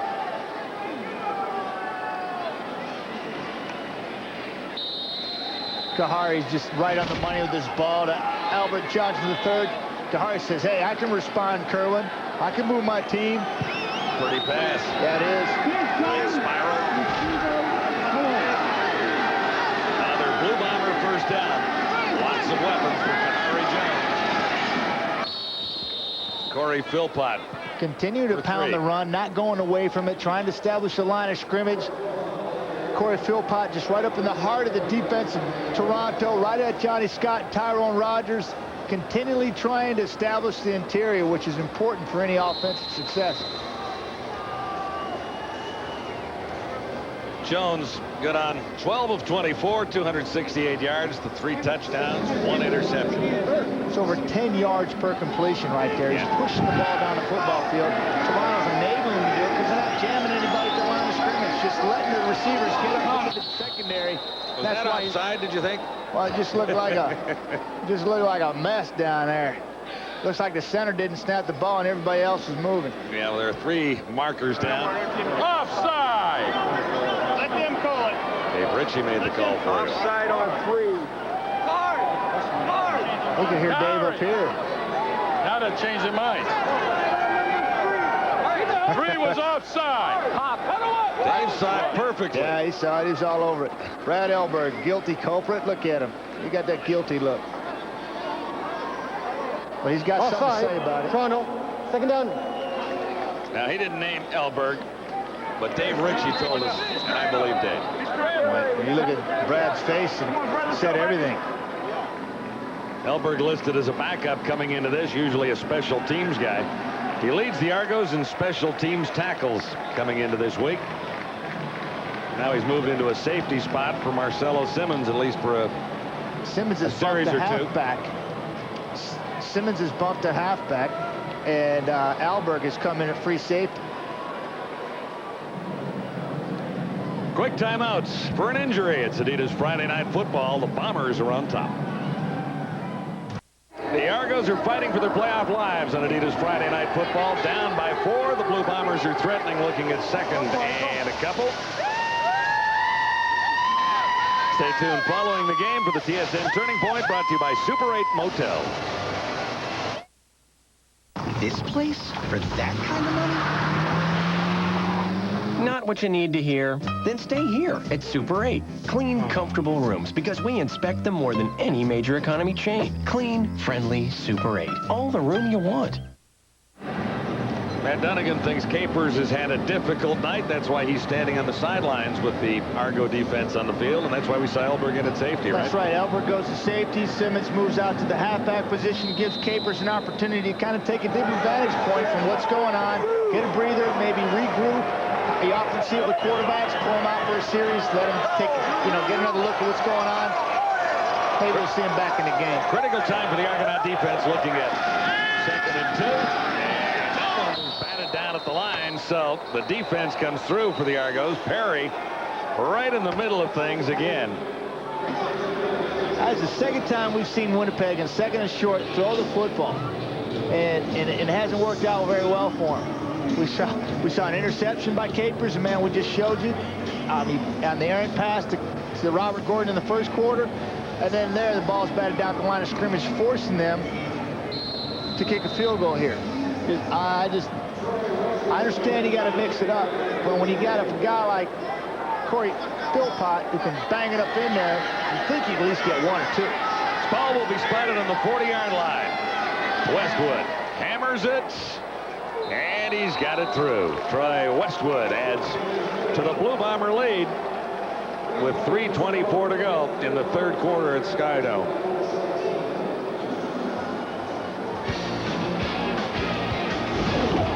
Joe Montford, Hamilton Tiger Cats are at BC Place Stadium tomorrow night. What a year he's had.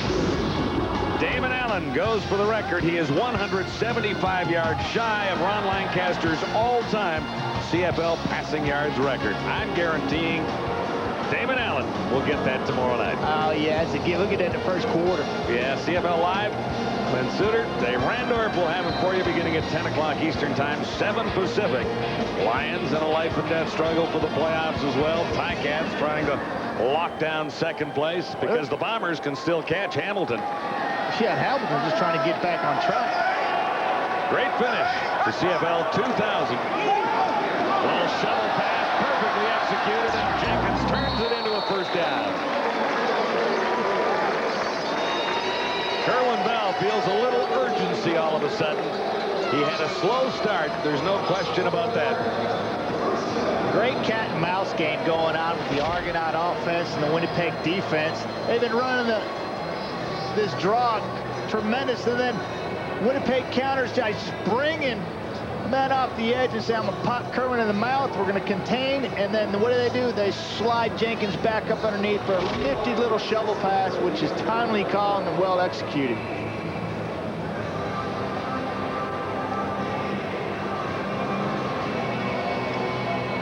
Grayson Shillingford being tended to by the Argonaut training staff. Ron Lancaster, 50,535 yards in his illustrious career as an Ottawa and Saskatchewan Rough Rider. Damon Allen, 50,361. That's, Matt, according to my calculations, 175 yards away. And your old pal Damon is likely going to get that tomorrow night. And it's just unbelievable. You know, I'm proud of him. I'm proud for him. He showed us his athletic ability and his quarterbacking ability, and he does define the epitome of a quarterback in the Canadian Football League. He's done it for 16 years, and pretty soon people are going to have to recognize that because the numbers are there. Yeah, and I think we will. And I also wanted to recognize another old teammate of yours. You've got a lot all over the league, but the Giz has said this is going to be his last year. And watching Henry the Gizmo Williams with the Edmonton Eskimos, I don't know if I've ever seen a more exciting player in Canadian football. It's like 14 years too much coffee. Yeah, 14 years of electrifying runs, 26 touchdowns on punt returns, and 26 called back. Called back, yeah, that's the amazing thing. He's had more called back than is actually counted. I look at what Henry does on the football field and how many great memories he's served for the CFL fans, but he does it off the football field too, like most CFL ball players. But Henry is so giving. We know that he doesn't like the cold weather, but Henry sucked it up, lives in Edmonton year-round, and gives back to the community just as much as he gives to him on the football field. So anyway, Giz, you got a couple more to go, but it's been an awful lot of fun watching you play this game as well. Timeout for an injury at Skydome. The Argos are fighting for their playoff lives against the Blue Bombers. And we've got 2:49 to go in the third quarter. Sports Desk will follow football tonight with Dutchie and Rod, and you'll see Kerwin Bell's touchdown and what happened afterward, I'm sure. Bell with a nice play-action fake. He got hammered to the turf and missed his target, Darryl Mitchell. But there was a nice fake there. Wicklund then broke through and got to Bell.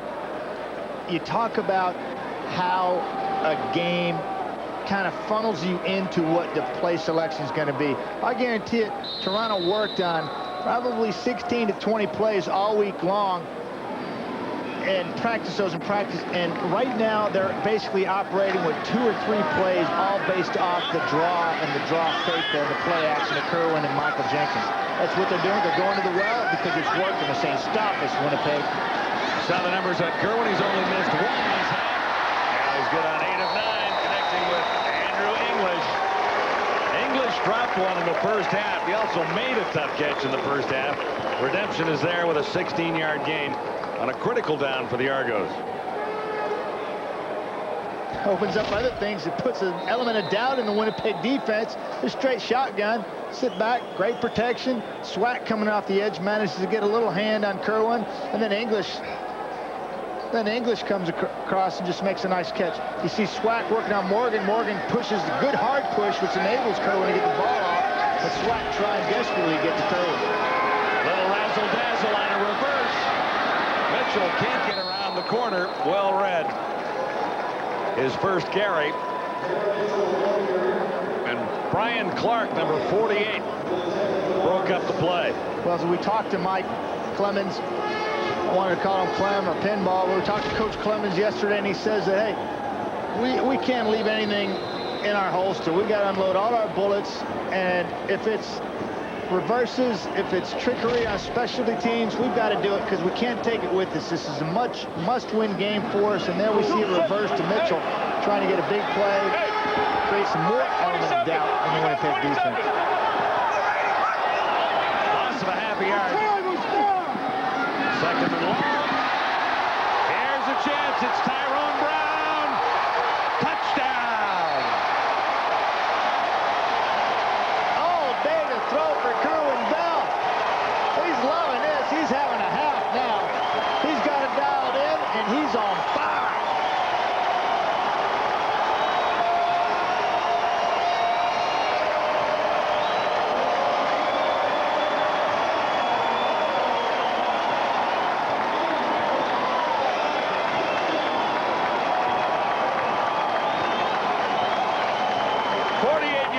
For Tyrone Brown's second touchdown of the season, and the Argos are within a point of the Blue Bombers. 28 seconds to go in the third quarter. 24-24 on Adidas Friday Night Football. D.K. Smith tells us why he likes Tyrone Brown, because he's tenacious. He showed him that, running down people on interceptions and going the distance across the field, not giving up. He showed him a lot of heart. D.K. fell in love with this guy, makes a nice catch, reaching back to the football, slips a tackle, and he's got speed to burn. All day long for Kerwin Bell to stand in that pocket and throw a strike. Wide open football game. It's the difference in Kerwin Bell being locked in and what we saw in the first half. Quarterback is locked in. He's throwing some strikes now. He's got his team on a roll. The Argos are a desperate football team. Look at the interior. I tell you, it's just not one guy or two guys out there doing it, but look at Morgan move his feet. I think it's St. John. Annunziata hit me a takedown. They're dominating the line of scrimmage there in that pass protection and giving Kerwin an opportunity to look downfield and throw a strike to T. Brown, and then he does the rest. Makes it look easy, ties this football game up at 24. Brown's third catch, he has 64 yards and the touchdown. Kerwin Bell has been red hot in the second half. 9 of 10, 144 yards, 2 touchdowns. He also had one himself. A little scamper into the end zone in the first half, but it was a cold, cold start for number 14. It really was. He didn't look like himself. Looked like he was throwing the ball very hesitantly, not sure where he was throwing it, throwing behind receivers low, and now he's got it locked in, and those numbers certainly indicate that.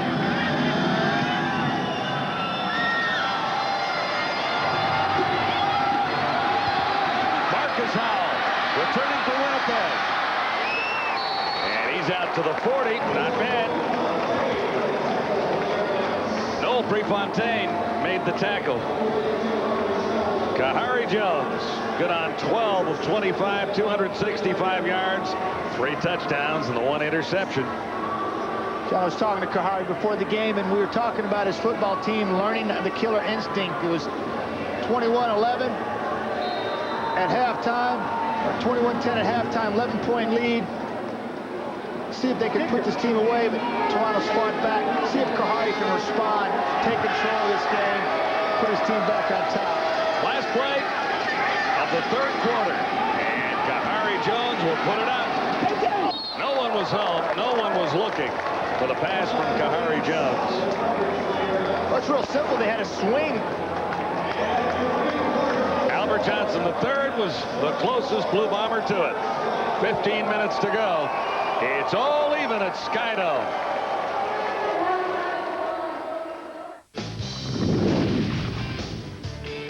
Adidas Friday Night Football on TSN at the quarter.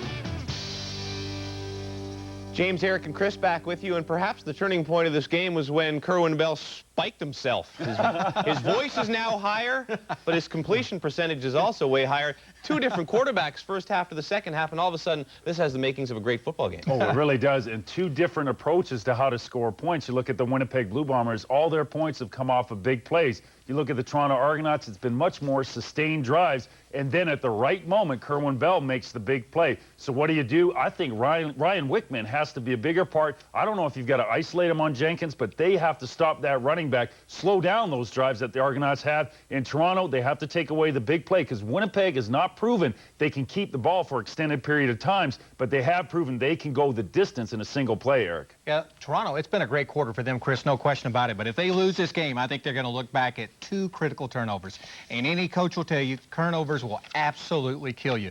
In this case, the cost of those two turnovers, 10 points. Remember the first drive of the first half? Andre Kerwin fumbles going in for an easy score. That cost him 7 points. Earlier in this quarter, Tyrone Brown puts the ball on the ground. Troy Westwood gets a field goal. Those 10 points could very easily be the difference for Winnipeg. Having a little deja vu. Back on August 10th, the Bombers jumped out to a big lead. The game started really slow, ended up being a terrific finish, and ended in a 41-41 tie, perhaps the best finish in the CFL this season. And this one kind of feels like that one. We are tied going to the fourth quarter. Let's send you back to Skydome.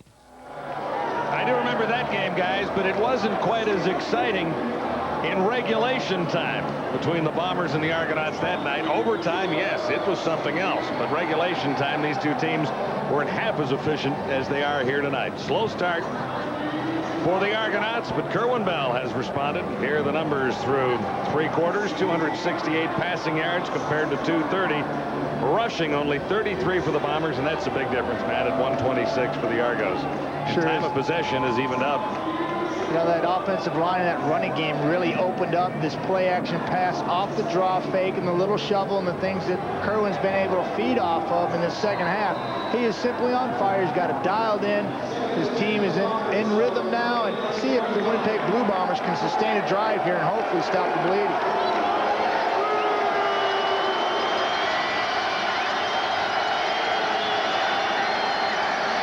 Second down, Winnipeg. Long toss.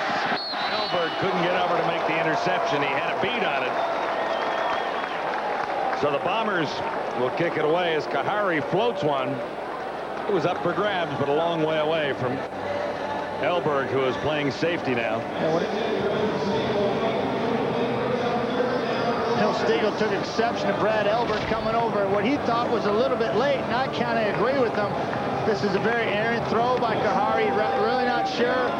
He had plenty of time to lay up, but what he does is just bury the shoulder, take 3 more steps, and run completely over Milt Stiegel.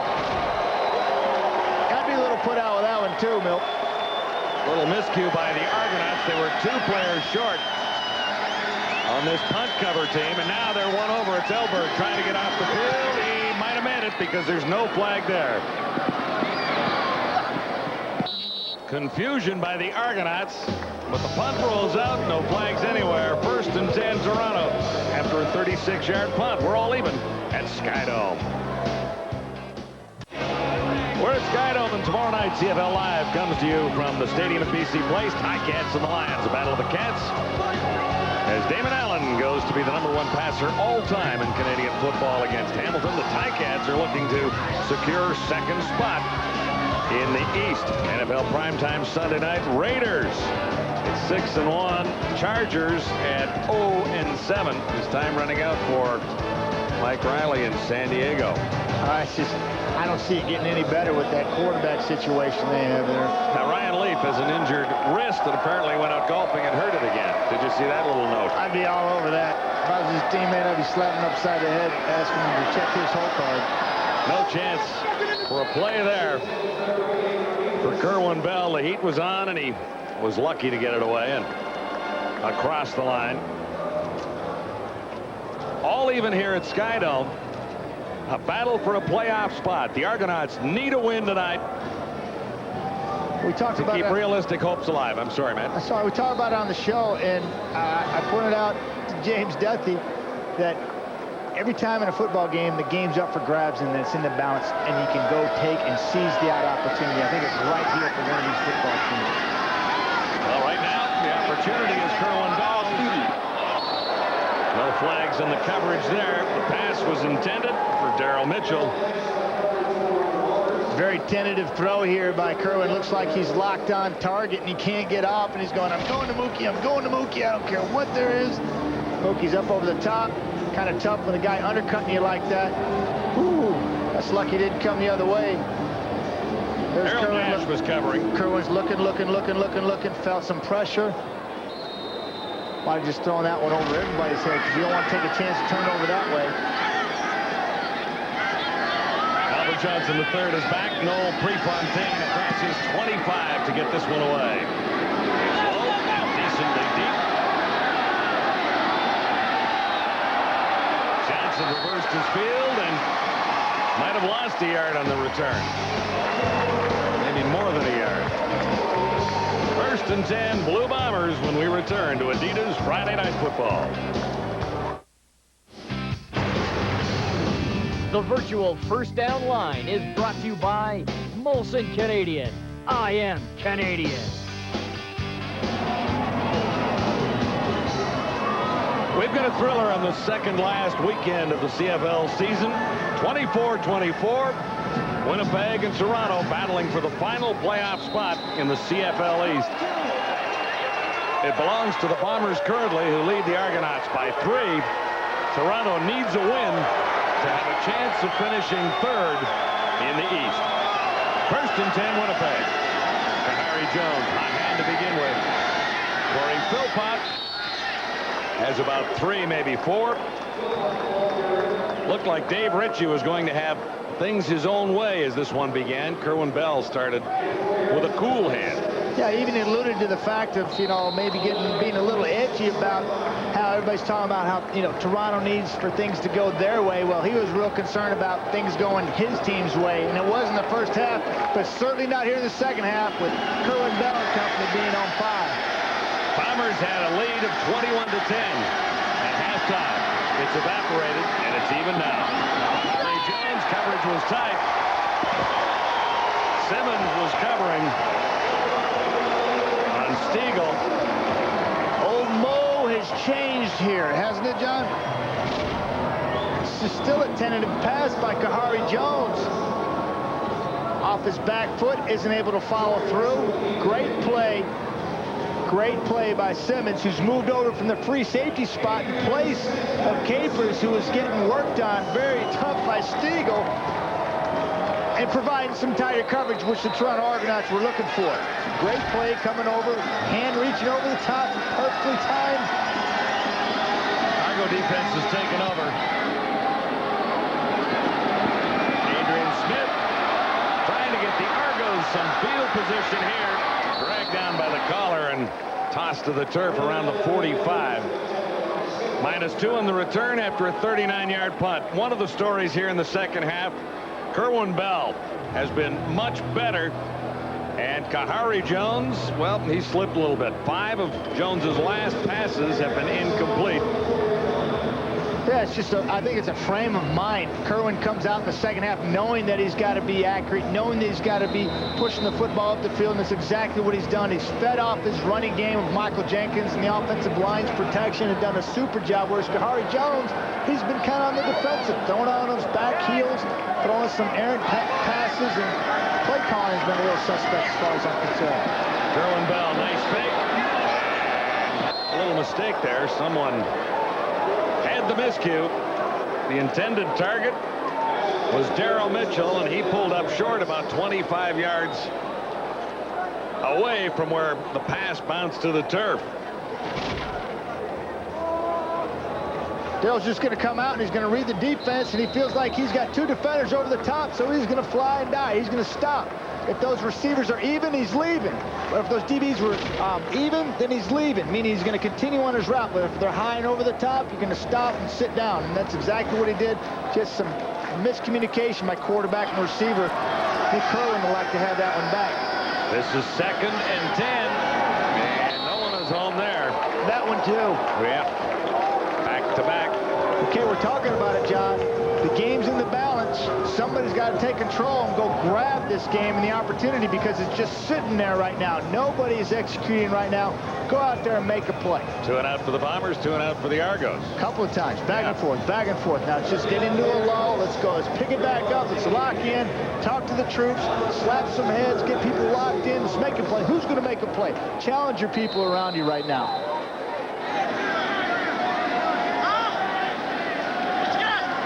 Prefontaine standing at his 30.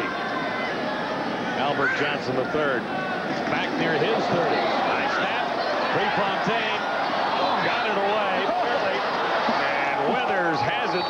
No yards penalty comes down on the turf, but Prefontaine had a little option there. Someone missed a block, and Matt Dunnigan is going to circle that guy for you here when we take a look. Little Three Stooges again happening here. Prefontaine looked like he pulled one-hander to get the ball. Watch this catch. You don't think this guy's an athlete? Oh, Prefontaine could be one of the best athletes on the field. There's the one-hander, pull it down. Toronto number 21. Get it blocked if I go ahead with it. First down. Then he kicks it with his left foot. Weathers came up with it. There was a penalty marker down for no yards on the return. And here's the opportunity the Bombers were looking for. Set up inside Argonaut territory, just inside the 50 at the 47. That's certainly better than getting him blocked. Well, you got a few yards out of the kick, but that's right. Outstanding field position for Winnipeg. And Harry Jones won't get this one away. Johnny Scott broke through, and for Scott, that's his 4th sack of the season. Well, Johnny Scott and Tyrone Rogers, both when I saw him yesterday in Argoland, said, hey, when are you going to talk about us? When are you going to give us some hype? I said, hey, Johnny's right here. I said, well, when you do something, get to the quarterback, mix it up. I said, we're always talking good. Oh, he just flattened Brett McNeil. Just went right up over the top of McNeil, who is playing injured. He wasn't expected to play tonight, but he's come in relief. And Johnny Scott made him pay. Second sack by the Argos. It came at an opportune time, forcing Winnipeg into 2nd and 20. There you go. Touchdown. Milt Stegall heading for the end zone. Yes. An unbelievable catch by Milt Stegall. Making some noise. We got some problems in the end zone. Somebody's trying to break up a dance. Hey, who's going to make a play? Well, I'm going to say right now. I'm going to say right now, Weathers made a play. Special teams made a play. Kahari Jones and Milt Stegall made a play. Now, I don't know how Milt Stegall makes this catch, but you'll have an opportunity for the view here. He's got Simons on him right there. Goes down low. Looks like Mitchell's got a beat on him. Goes over the top. Great concentration for Milt Stegall. 2nd touchdown of the game, 15th of the season. And it's a little quiet at Skydome all of a sudden. 9:37 to go. Still lots of time for the Argos to get back to even, but right now, the Bombers lead by a touchdown. Stegall, 2 touchdowns tonight. Kahari can't believe that. 31. Milt Stegall, season high, 187 yards tonight. He has 186 receiving yards and 2 touchdowns, including this beauty. Simmons, tight coverage. Can't get much tighter than this. Ball's thrown perfectly low. Good thing for Stegall because Vernon Mitchell was coming flying over the top, headhunting, going to take Stegall out of the picture and out of this football game. Here's another look at it. You'll see it flash. Number 6 come right up over the top of your screen. Right now, whoa, launched himself. Stegall gets small, safe in the home plate, gets up and just toys with Shaw going in the end zone. Now, that wasn't all that bad, the coverage on the play, was it? I mean, it was Stegall who makes the play. It was a great 11 is there. Great catch. 11, Marcelo Simmons is pretty close. That ball is high. It's good night. They've got the ambulance out on the field, and we got to delay a game. Tyrone Brown responds for the Argonauts with a great return.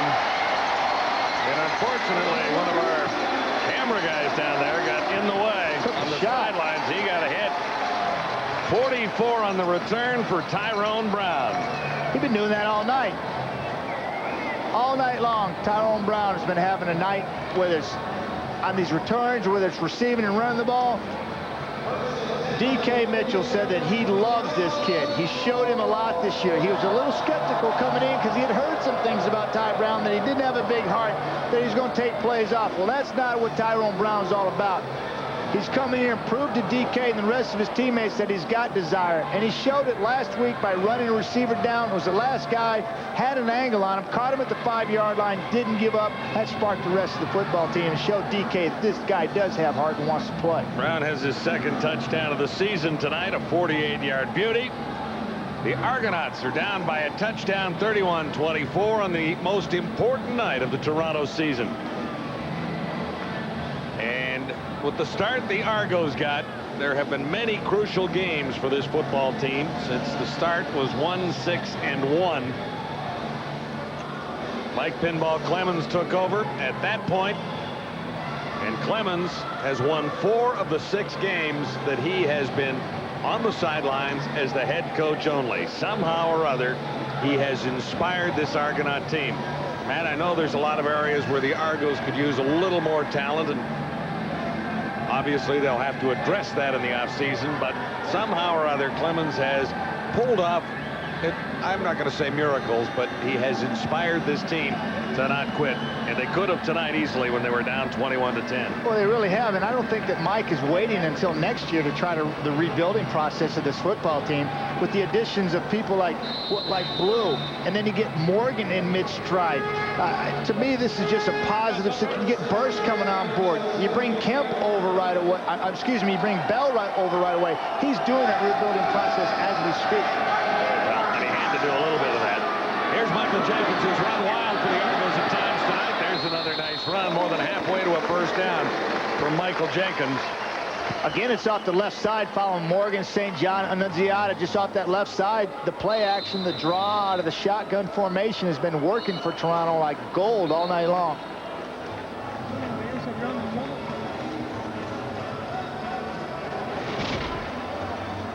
Look at the left side of your offensive line and watch what they do. Look at that. Well, it's close enough to measure. St. John just slips right up to the second level, and when you don't have anybody hit, and you're able to just punch the nose over to the center, and he can overtake, and you can get up in the second level, well, that scares a lot of linebackers and defensive backs when you got a guy like Jude St. John in your way. Michael Jenkins is appreciative of it, too. About a yard shy of the first down for Michael Jenkins. 115 yards for him so far. Argonauts trail by 7, 8:43 remaining in the fourth quarter on Adidas Friday Night Football.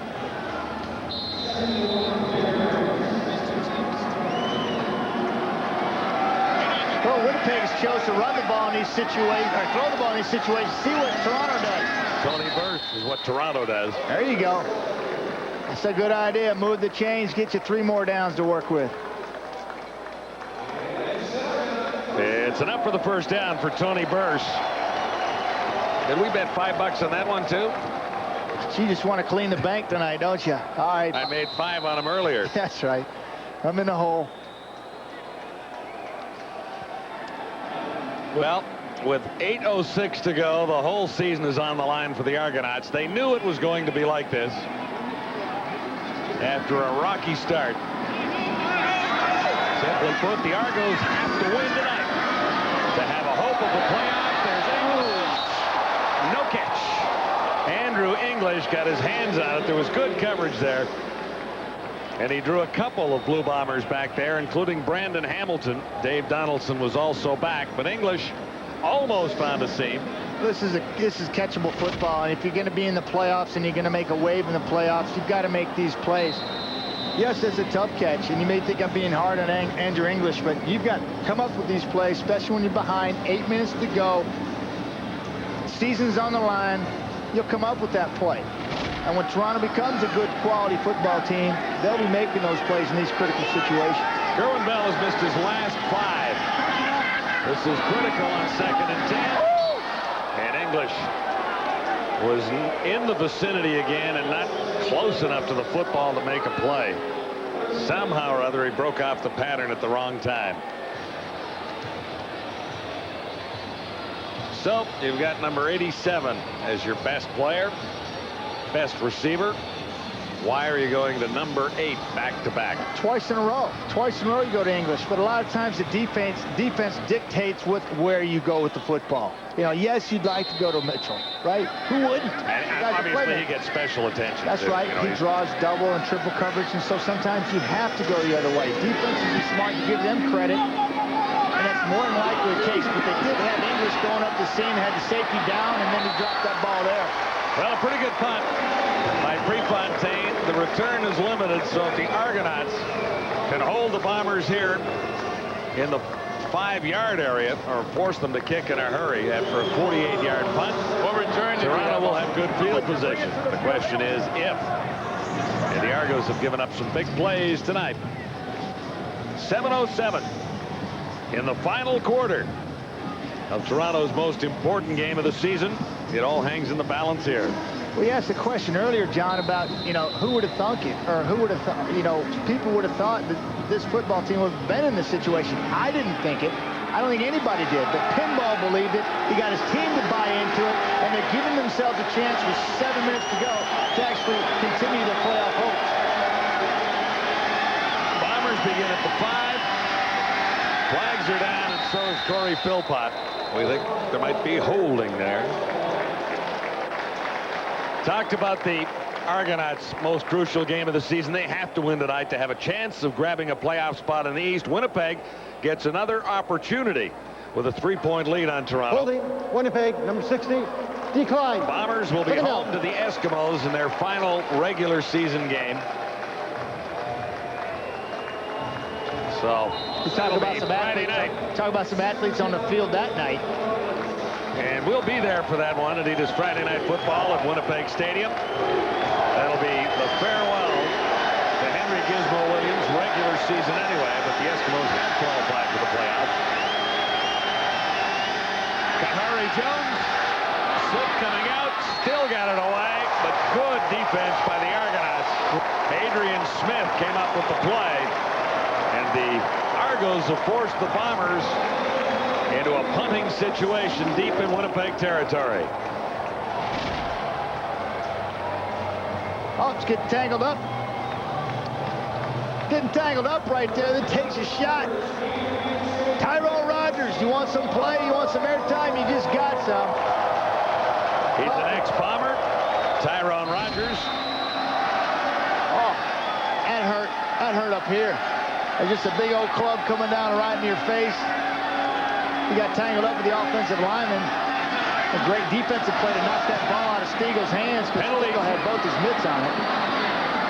This is Adrian Smith, wrapped up by Hocking with a little help from Spencer McLennan. Just 3 on the return, a 47-yard kick.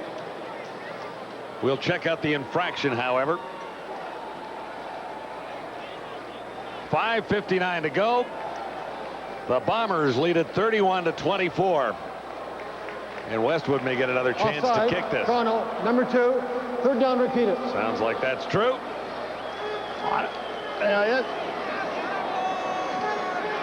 Donovan Carter was offside. So Westwood will get a little better position to kick from. That was a 47-yard punt. I'm backed up. You know, you got all kinds of things that go wrong back here. They can block it, score a touchdown, high snap, you know, and now you're punting the kick of the ball. So 47-yard punt. I don't think I'd take 5 yards in that situation and repunt. I don't know if Troy's going to be able to get it out any further. Well, I think that's a good point. Now, if he hammers this one, it'll be a different story. This one is off the side of his foot, and it takes an Argo bounce. And no yards there. So you're right, Matt. You're right. The Bombers blew that call because with the penalty marker there, the bounce back and everything, Toronto was set up near the 35-yard line rather than out near the 50. I know Troy's been doing a heck of a job for the injured Bob Cameron, and my hat's off to him. But a 31-yarder after a 47-yarder, you lose 16 there, then the no yards, and it didn't make any sense. But hey, it's water under the bridge. Argonauts ball, 5.5 left, season in the balance. see if they can capitalize and make a play. Yeah, well, the big picture right now, 5:35 to go. Argonauts a touchdown away from tying set up at the Winnipeg 35. So the Bomber defense has to respond here. And now, Kerwin Bell. Nice fake. There's the pass. Andre Kerwin the catch. And he was wrapped up by Dave Donaldson. Simplified the playbook. Adam Rita, general manager for the BC Lions, when he was my coach, always said, simplify, eliminate, eliminate, eliminate. And throughout the course of the game, that's what you do. Toronto has zeroed in on this particular play. Shotgun, Kerwin faked the draw, comes out unabated, simply got a wide open. Andre Kerwin hits him in stride, and they're on a roll. They've been feasting off of that play. 14 yards, first down, Toronto. Now at the Winnipeg 21.5. Clemens and the Argonauts with an opportunity to tie on this drive. Bell has a man open end zone. Guess who? It's Mookie Mitchell. Touchdown, Toronto. Too easy. You saw that from the get-go, Welty. He was shot out of a cannon. There's no way that DB was going to be able to backpedal and stay with him. And then Kerwin Bell to a dime. What a game. 21-yard touchdown for Daryl Mitchell. You talk about responding big. That call to re-punt that ball by Troy Westwood and the Bombers really cost them, because capitalizing in a hurry is the Toronto Argonauts. Kerwin Bell continuing the hot hand, throwing to Daryl Mitchell, making it look easy. Even at 31 now. Biggest smile in Toronto right there. Mitchell, 6 catch, 96 yards, 1 touchdown. Kerwin Bell has the Argos back to even. Kerwin does a little maneuvering back there. Says, no, get back there. Jenkins, cover my backside. I'm fixing to throw a strike to Mookie.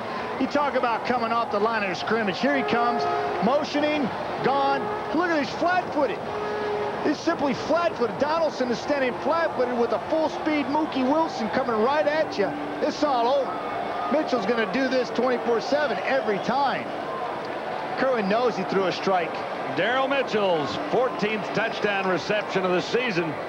Kerwin Bell has the Argos even at 31. Do you remember August 10th, the year 2000? Argos Blue Bombers, a 41-41 tie. Starting to smell a little bit like overtime at Skydome here tonight. Pinball says, yeah, I've been doing that in a long time. I was doing that just about 2 months ago myself. Know how it feels, Daryl. But here's what I'm talking about. You can't defend a receiver like this with this much speed and God-given ability. Well, look at Donaldson right there. He's flat-footed. He settles down. His feet are just flat, stuck to the ground like in cement. And he is on a streak right here. There's no way he's going to be able. He's just trying to grab on and hang on. But by that time, he's got 6 yards separation. Kerwin could have thrown that left-handed and got it in there. Ooh. David is a lonely man right now.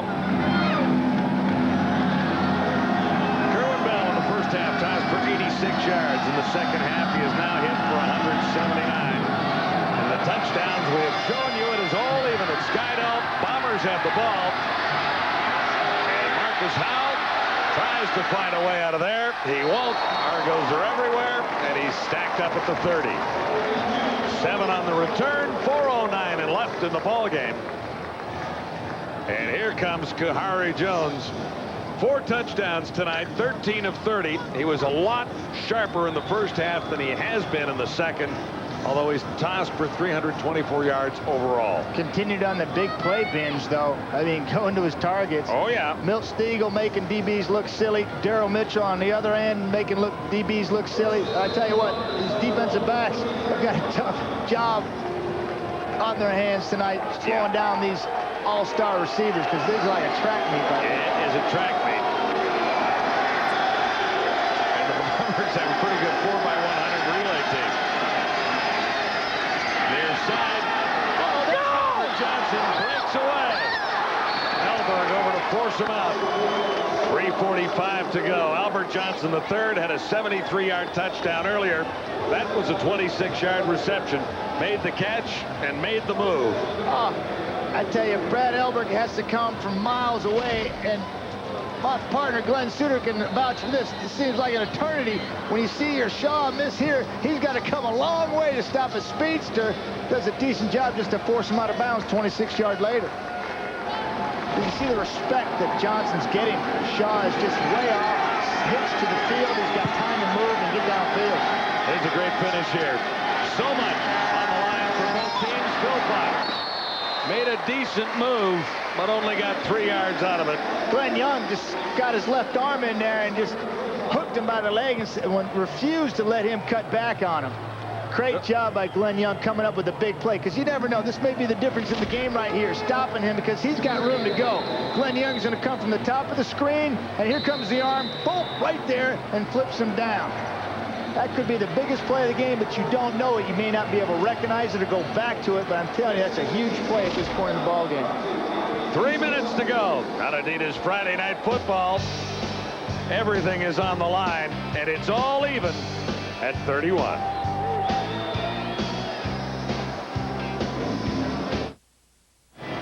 Welcome back. Tonight's game story brought to you by the Keg Steakhouse and Bar. For great steaks, good friends. See you tonight. Simon, a 28-yard touchdown, got things rolling. Bell exploded in the third quarter. Oh, that's beautiful right there. Talk about getting on track in a hurry. Argos ran the ball, and Siegel caught the ball. 7 catches for 186. 3:02 to go. Second down. It is even at 31, and the finish is guaranteed to excite everyone. Harry Jones got away and then couldn't find his target, so the Argo defense holds there, and the Bombers will have to kick it away out of field goal range. We see pressure here by the Toronto defense. The defense has got to be tired because they've been out there a long time tonight. He does break contain. Johnny Scott's coming. Calvin Tiggle's coming. They slam him to the turf, and that's some hard turf out there. But I go back to the 1st and 10 play where Glenn Young came in there, upended Corey Philpott, forced a second and long situation that Toronto defense was able to turn into a punting situation. Big play by Glenn Young. Third down. Troy Westwood will kick it to Adrian Smith, standing back at the Argo 10-yard line. And he hammers this one, chasing Smith back into the end zone. He'll have to get out of there, even at 31. And he gets out to about the 2. Huge kick for Troy Westwood, but Smith really had no choice there. He had to get out of the end zone with a tie ball game. You're and 2:36 right, to go. You're absolutely right. Can't give up a single there. And Troy Westwood did a marvelous job of putting some air on that football and getting some distance. That's the one he was looking for, punting out of his own end that he didn't get. But that was a marvelous job of that punt cover unit getting down there late in the ball game and pinning the Toronto team back. Yeah, he's got the best punting coach in the history of Canadian football right there, doesn't he? And Bob Cameron on the sidelines with a back injury, coaching Westwood.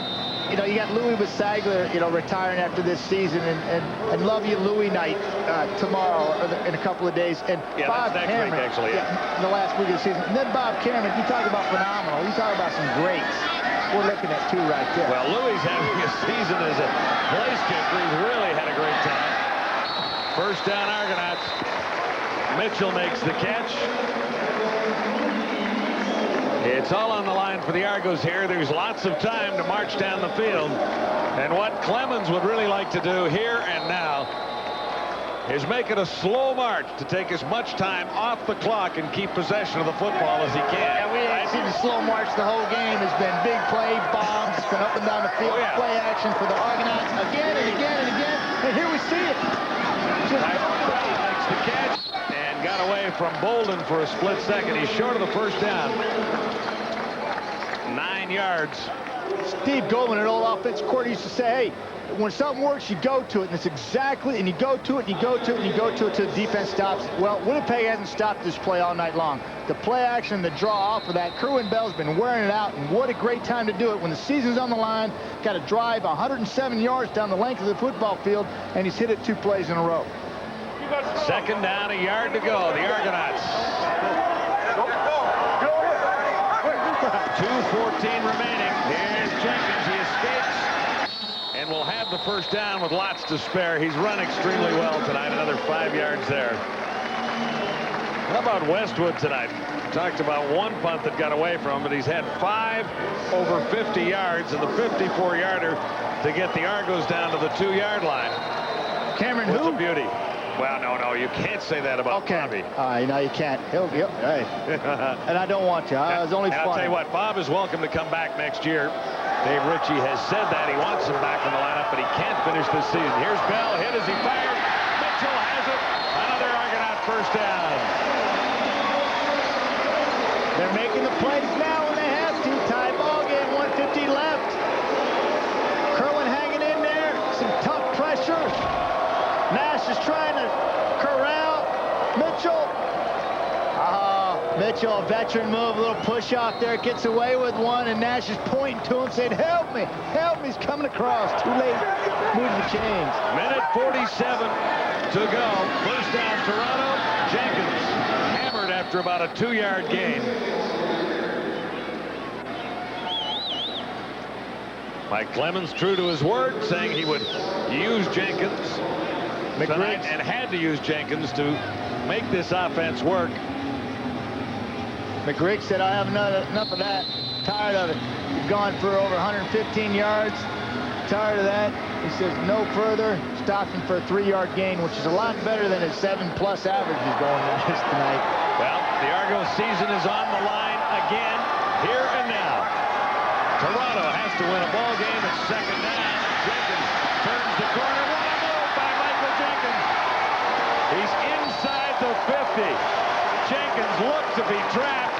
He cut it back inside for a 13-yard gain.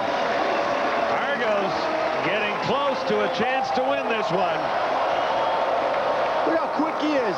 He's doing it with his legs on the runs, and now he's coming out of the backfield, getting underneath throws, and then stop on a dime. Keeps the drive alive and the season alive for the Argonauts. 59 seconds remaining. Jenkins again for about 2, maybe 3 this time. Bombers were waiting.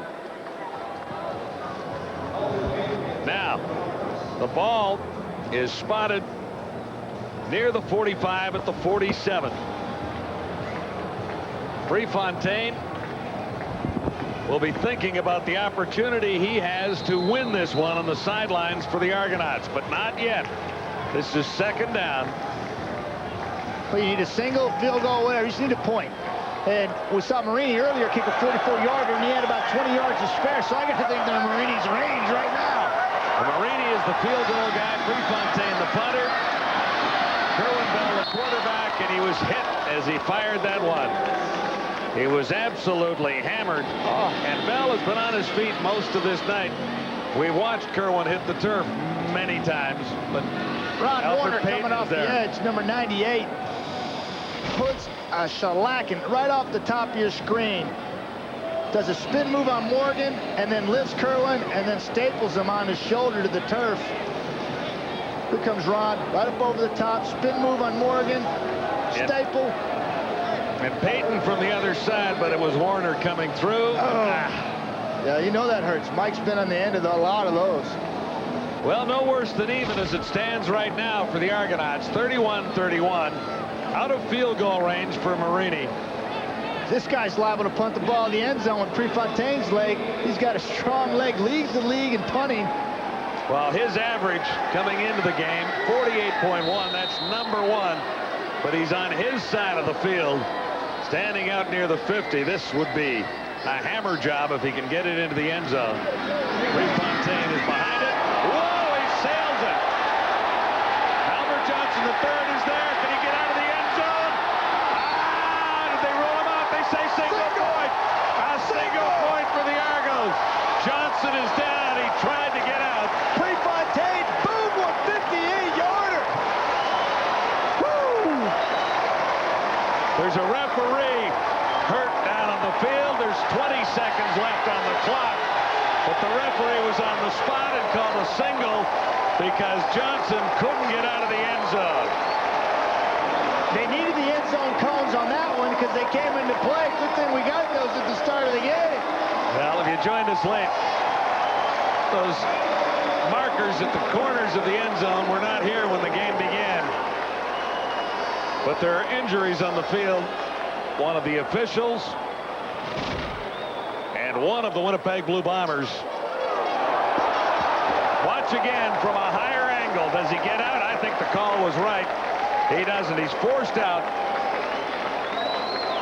And he, meaning Albert Johnson III, his foot is what injured the official, and that's what injured the Bomber return guy. Again, that angle not quite as clear, but their celebration on the Argo bench as Kerwin Bell has led the Argos back to a 1-point advantage with 20 seconds to go. Talk about coming up big on your special teams punt cover unit. Just a fantastic job of people believing in your punter, knowing that he's going to get deep enough, and then understanding what's at hand. You got to keep him in bounds. You know, Matt, I'm going to ask for a replay on this one more time. What if he'd had the ball in the other hand and broken the plane of the goal line the other way? And it comes out to the one, or it comes out to where? No point, right? No point. I mean, the plane of the goal line is the touchdown marker, and it is the single point. But if he'd had the ball in the other hand, he might have had it out. Anyway, the Bombers have a couple of moments here, 20 seconds, and Robert Gordon made the catch, but he's out of bounds. Now 13 left.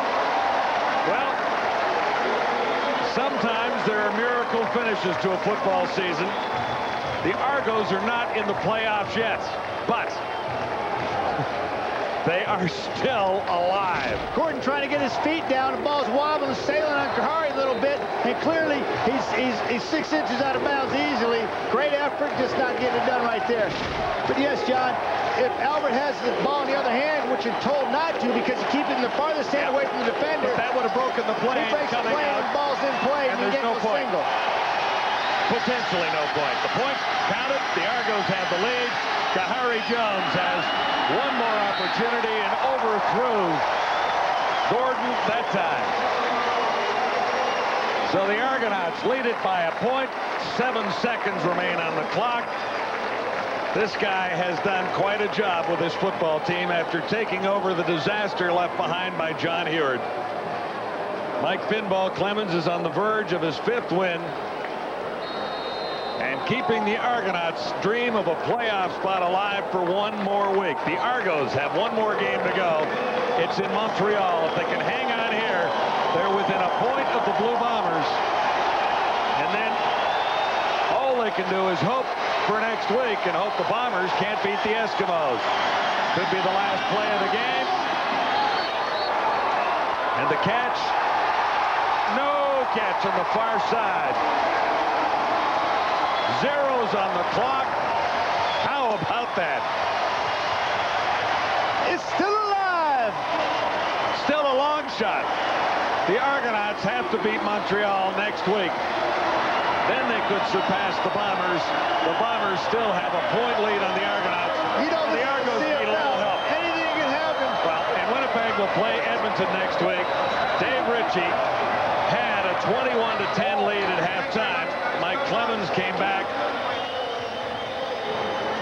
And Dave Ritchie needs one more win to clinch a playoff spot. He'll have to wait till next week and hope to beat the Eskimos on home turf in Winnipeg. Kerwin Bell had a very slow start, but what a finish. You gotta believe when you got Pinball on your side. Adidas Friday Night Football, Skydome. Time now for the TSN Turning Point. It is brought to you by Super 8 Motels. Dying seconds, Matt, take it away. Well, you're in a situation here when you know you got to get the ball out of the end zone. The only guy back is a rookie, 87, Albert Johnson III. He's got the ball in the left hand. He goes airborne, knowing he's got to get it out. If the ball's in the right hand, when he extends it with his right arm, the ball's on the 1-yard line right there. But the ball's in the wrong hand. Turning point right there. Huge play by the Toronto cover team. The 1 point that wins it for the Argonauts, 32-31. Mike Pinball Clemens has the victory. A cash donation will be made to the Canadian Coaches Association for the training and development of amateur coaches across Canada by Super 8 Motels. Clean and friendly Super 8, all the room you want. Here's Kerwin Bell celebrating the Argos' victory. There is still hope for the Argos after a very sluggish start.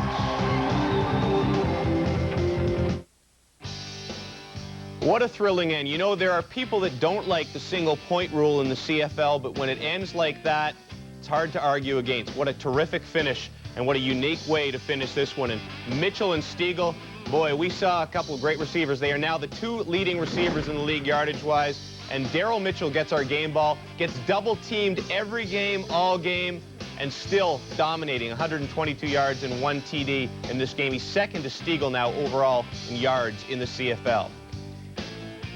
And so, as we said off the top, things would be very simple. If Winnipeg won this game, they would be in the playoffs. But now things all of a sudden get very complicated. Let us bring you up to date on the race. And indeed, forget the divisions. It's basically 4 teams fighting for 2 positions.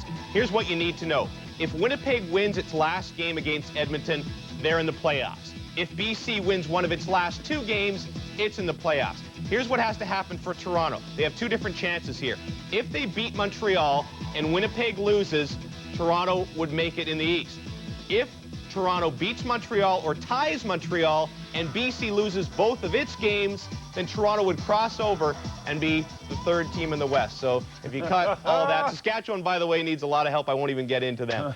Terrific finish in this one, and at least it comes down to the last week. Yeah, and that's terrific math. I'm proud of you for getting all that out. Good job. What a good football game. Just a couple of comments on this game. Number 1, Noel Prefontaine. Once again, the guy proves he is a truly special player. I know you don't like kickers, Schultz. I love kickers when they do their job. That's one kicker you got to like. I love that kicker. And I think Brad Elberg, what great hustle there in the end zone. Just a big-time play. And also, let's give some credit to the officials, a group that we don't throw a lot of bouquets to, but they did an outstanding job in the last minute or 2 of the game.